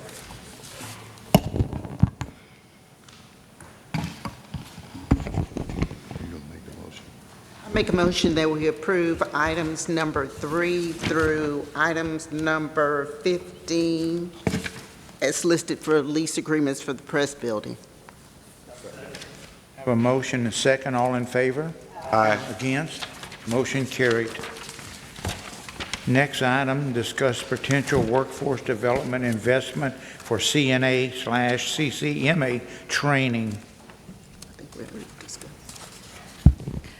This item is just for discussion only, Chair. As Renata mentioned earlier, she has met with two different training providers, one being Lamar State College, which you heard from him earlier today, and the other from Complete Healthcare, Ms. Connie Wiltz. Ms. Beverly and I had the pleasure of meeting her not too long ago, and she was very interested in possibly starting up a training program at her facility. So Renata and I did meet with her last week, and both of these programs, it seems like it wouldn't be ready right away. Ms. Wilt's program, it be a startup for her, so she does have to get her curriculum in order, her costs to us, which she is working on to get to us. And Lamar State College, the same. He would need to hire a CNA instructor. So we're looking at, depending on which way the board wants to go, another 2 months down the line possibly to actually be able to get this program up and started. So Renata is going to be gathering more information from Ms. Wiltz regarding her program, and then I'm assuming Dr. Stafford will also have to send over his costs once he has, a CNA in mind to hire. And then also she is waiting on additional information from the workforce. I believe, were there other possible training facilitators as well, is what Ms. Hammond, I believe, told Renata. And you can give a little bit more information if you'd like, Renata, if I'm missing anything on it. Okay. I will say that we did meet with Ms. Connie. She did say that she already had a curriculum in place. So that was one takeaway that we did get from her. So the curriculum is done. It's just that because she's just starting with her new entity and getting out in the community, it would just take a couple of months. But she's really, really eager to pour into our Port Arthur residents. So that's just something to keep in mind. But other than that, just Dr. Stafford, Ms. Wiltz, and of course, I'm just waiting for information from Ms. Hammond with TWC. We'll come back to the board with more concrete information once we get some more information from those training providers. Discussion? Next, discuss and consider the recommendation of the Legal Counsel Response Committee and to approve a resolution and engagement of legal counsel services. I'm going to defer this over to the committee. I believe Ms. Raymond is, I apologize. I'm thinking about the wrong committee. Mr. Smith and Mr. LeBeau are on this committee. Yes. Anderson. Yes. Committee, we met with a final organization that we wanted to make a recommendation for. The name escaped me, but I know it's a whole bunch of alphabets. Maybe somebody can help me with the alphabets. D, B, M, Z, and P or something like that. I can't remember exactly. Yes, and those guys, and that's the organization that we think would be best representative of our interests, as well as our strategy, as well as our intent for what we want to do as a board for the EDC, and I think they will represent us and our interests very well. Where are they located? If I'm not mistaken, they're located, is it also in San Antonio, Austin, Jerry? but they're going to... But they're going to have an office in Seabrook? League City. League City, correct. And this is Frank. I just want to let you know, the name of the firm is Denton, Navarro, Rocha, Bernal, and Zek, D-N-R-B-N-Z. I will be full disclosure. I'm very good friends with Charlie Zek, very good friends with this law firm. We recommend them all the time, and they recommend us all the time when there's conflicts. I have spoken to Charlie Zek, and he will be working out of the League City office at least 4 times a month. He has committed to coordinate to make sure that the days he works at League City will be the days that Port Arthur has its meetings, so that he will make sure to be there in person to attend the meetings. I jokingly tell him that he's the number 2 lawyer in the state. I'm, of course, number 1. So I can't say anything negative with regards to the firm. They're a good firm. I will say that I did draft an agreement in addition to the letter of engagement to make it very clear that it is Mr. Zeck who's the primary, and he is the one that is expected to attend your meetings. Because I think the only other attorney at League City is a 8-year lawyer with not much economic development experience. So it will be Mr. Zeck who will be the lead. He did tell me that he is committed to being the person in the lead for the PAD EDC. So just want to let you guys know that. We appreciate it, Mr. Garza.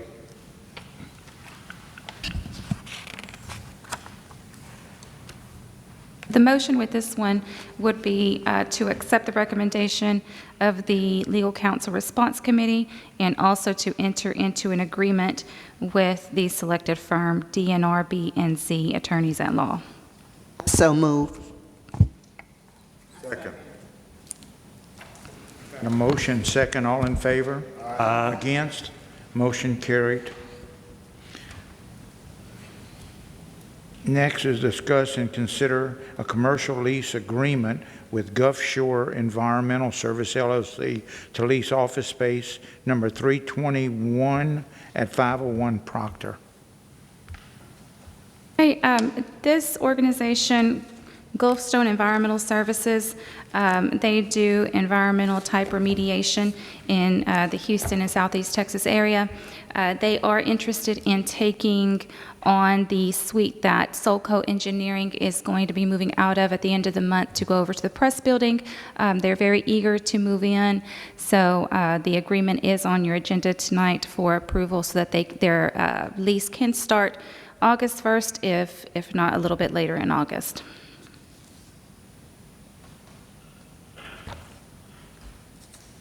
Discussion? This one would be a 2-year term with 2-year? 2 options to renew. I apologize, the memorandum states 3, but it is 2. It's 2, okay. Can I get a motion? I got a motion and a second, all in favor? Against? Motion carried. Next item is discuss and consider a PAEDC, Community, Civic, Industrial, and Professional Association Event Scholarship Policy.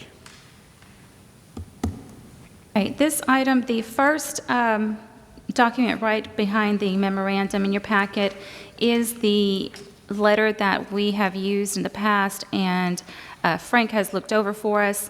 This is a letter, once we receive a request for any type of sponsorship, we send this letter to the organization for their explanation as to how it will develop or enhance economic development. Then Mr. Garza has prepared for us a policy that is behind that document, where it spells out how the board should take a look at these event sponsorship requests, and also to kind of streamline them so that staff can kind of decipher through them before they get to the board.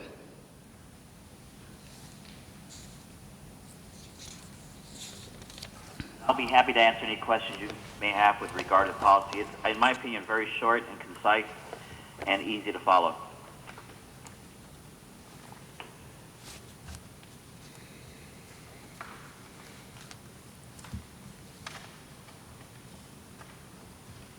Any questions?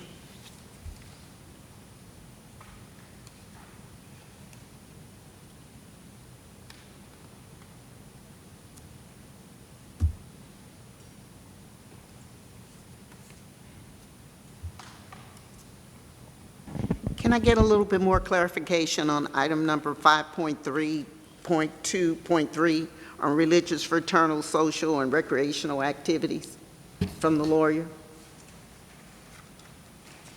Yes, ma'am.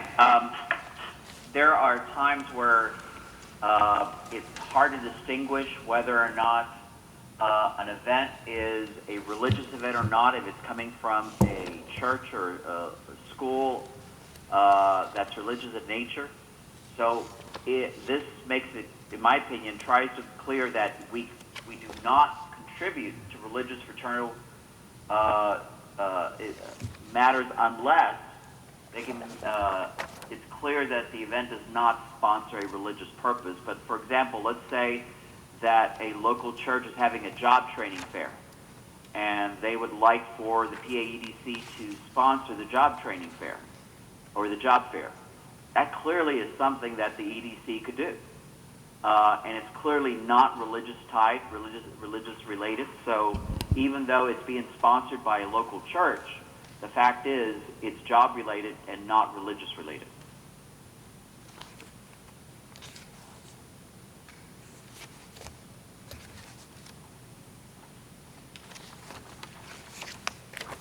Question. Going back to Commissioner Clark's statement, how will we police that? Because you can say what you want on paper, but when you're in an event and you're doing it, how will we police that? Well, and I'll be honest with you, it's very difficult to police it. You have to base it on the documentation you receive. The three other entities that I know that have a similar policy that have helped develop, there's really no policing, but if they find out one year that they didn't comply with the policy and it went beyond, the following year when they ask for money, it's probably not going to be approved because of what occurred the previous year.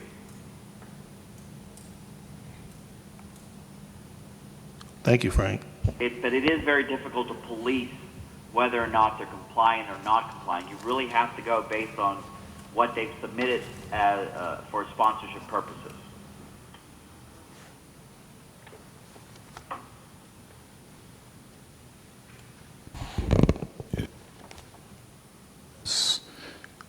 In reference, I'd like to say something.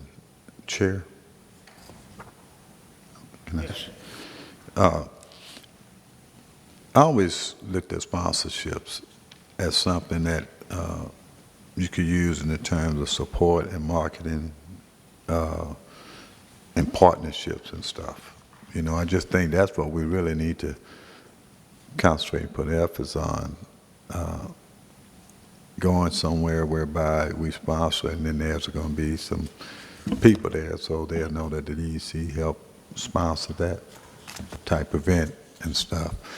But I don't think we should consider any type of nonprofit that just want us to support it. So I think whatever policies we use, we just have to, as a board, understand what we want to do when we say sponsorship.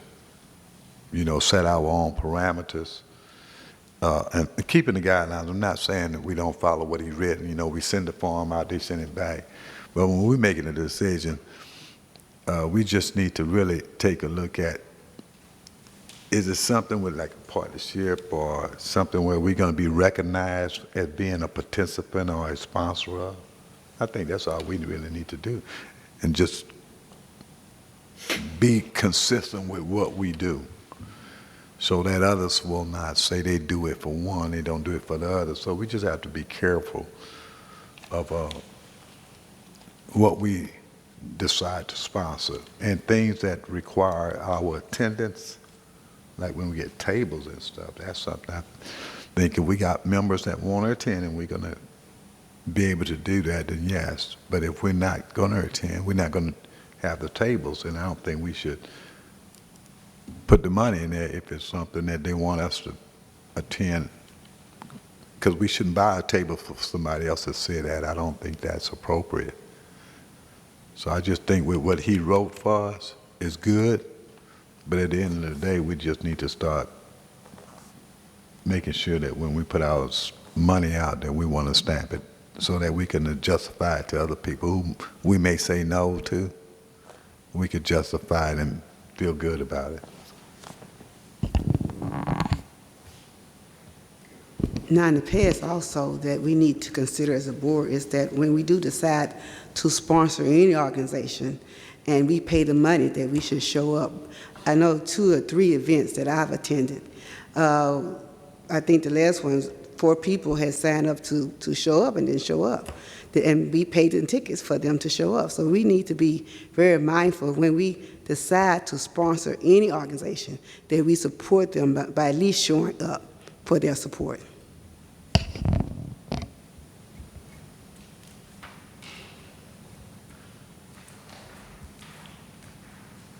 Is there a motion for this item? So moved. Second?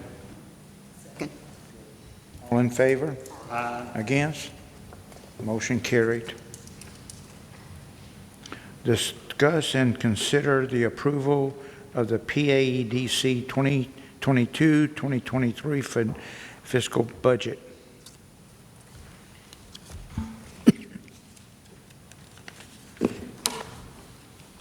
Board, the reason for this is to discuss and consider the approval of the PAEDC 2022-23 fiscal budget.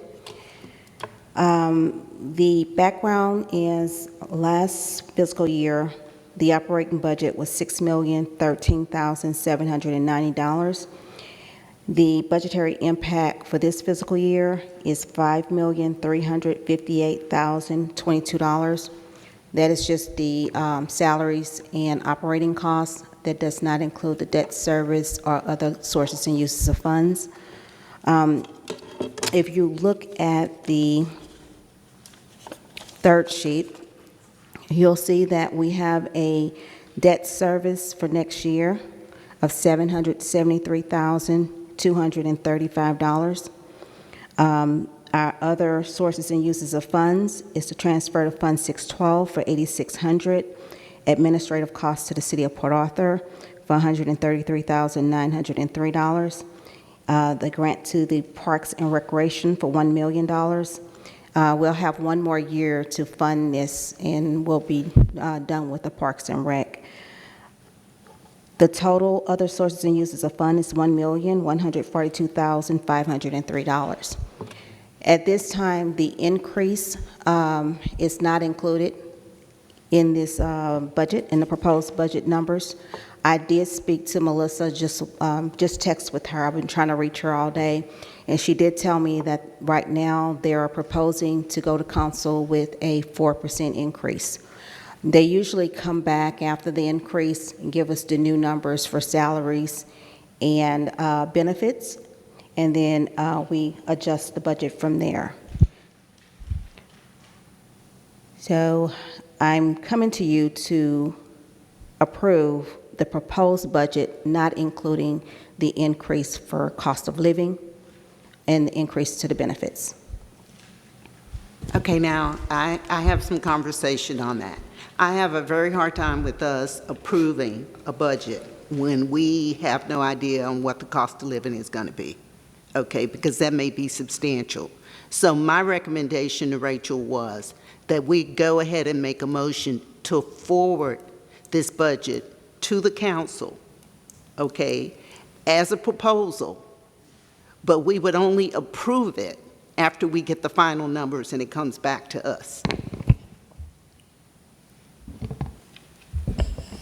Reference to the budget process, we can get the majority of our budget done, and we can continue to work on the budget because our budget won't be approved till whenever council send their final budget, which is September, whenever they decide. That is when we can no longer make any change. But up until the date that they approve it, we can. So actually, that information we can have long time before that date. Right. I did speak with Melissa in the budget department, and she did say that we have to have this part at least forwarded over to them by July the 15th. I think it needs to go over to... Yeah, we could send the budget. Okay. But we can always amend and do things with our budget prior to the actual approval. That's what the council does. You know, the manager gonna present them a budget, but every time they talk about it, they bring it back in a minute. They're gonna do that until the final day where they decide that we're gonna approve it. The same way with us. You know, initially we could send it over there, but our budget is not presented to council. Our budget is set, approved, and then it's presented with another ordinance. So whenever they approve that budget with a proposed ordinance, they also have ours to be approved. And that budget that they approve at that time has got to be the final. I think that's Correct. done in August, right, Rachel? Right, right, that's what I was saying. Well, and we follow the same policies or procedures as the city does with that cost of living increase. So until it gets to a point where it's presented, the proposed percentage is presented and voted on, we're kind of stuck right there until we can move forward. But you're correct, we can make those changes. And that was just a comment to answer Ms. Clark when she says, you know, we're not comfortable until we know, because when we say yes, Yes. I mean, it's for every item on that budget. So although we may be agreeing to this now, basically what the point is, everything that will go on that final budget that says approval, we would have voted and said approval. So if you Okay. want us to approve everything up for that, then that's okay, but Well, I guess that's why they call it a proposed budget. We can always make adjustments. that's right. So basically, I'll make a motion that we accept the proposed budget and for 2023. The key word is proposed. Proposed. And make sure they know Pro- that. That's right. Right. That's right. You know, 'cause we'll do our thing where they do This this. is Frank. I just want to point out that that's an appropriate motion because the bylaws state the budget proposed for adoption shall include the following information. So you're correct. You really don't submit the final budget. You submit a proposed budget to the city that's made part of their proposed budget that goes to city council. So it's just evaluated, and you're right, it does not become final until approved both by the board and the city council, but what you submit would be a proposed budget. Okay. Again, I'll make a motion that we Got a accept motion? I proposed second. budget for 2022, 2023. And I second that motion. Got a motion second. All in favor? Ask that we Oh. modify that motion. Can we make a motion that we submit the proposed budget? Not approve it. Submitted. I modify a motion to submit the proposed budget for 2022, 2023 fiscal year. Okay. Okay, got a motion second. All in favor? Against? Motion carried. Next item, we're going to close session. Closed session meeting or executive session will be held to the following section of Chapter 551 Texas Government Code, Section 551071 Government Code, to discuss with Attorney Frank Garza pending and potential litigation and/or legal services. 551072 Government Code, to deliberate the purchase, exchange, lease, or value of real property. A, lease terms for commercial kitchen at the press building. B, lease terms with Lamar State College, Port Arthur. And 551074 to discuss matters of personnel. And 551087 to discuss incentives for commercial and industrial business prospects. Meeting adjourned. Okay. Beverly Raymond. Christopher Smith. Here. Ellen Clark. Harold Doucette. Jerry LeBeau. Rhonda Connor. You have a quorum, Chair.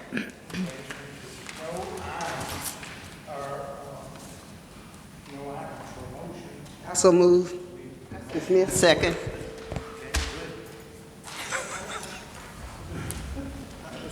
Thank you all. Man, we got some paperwork here.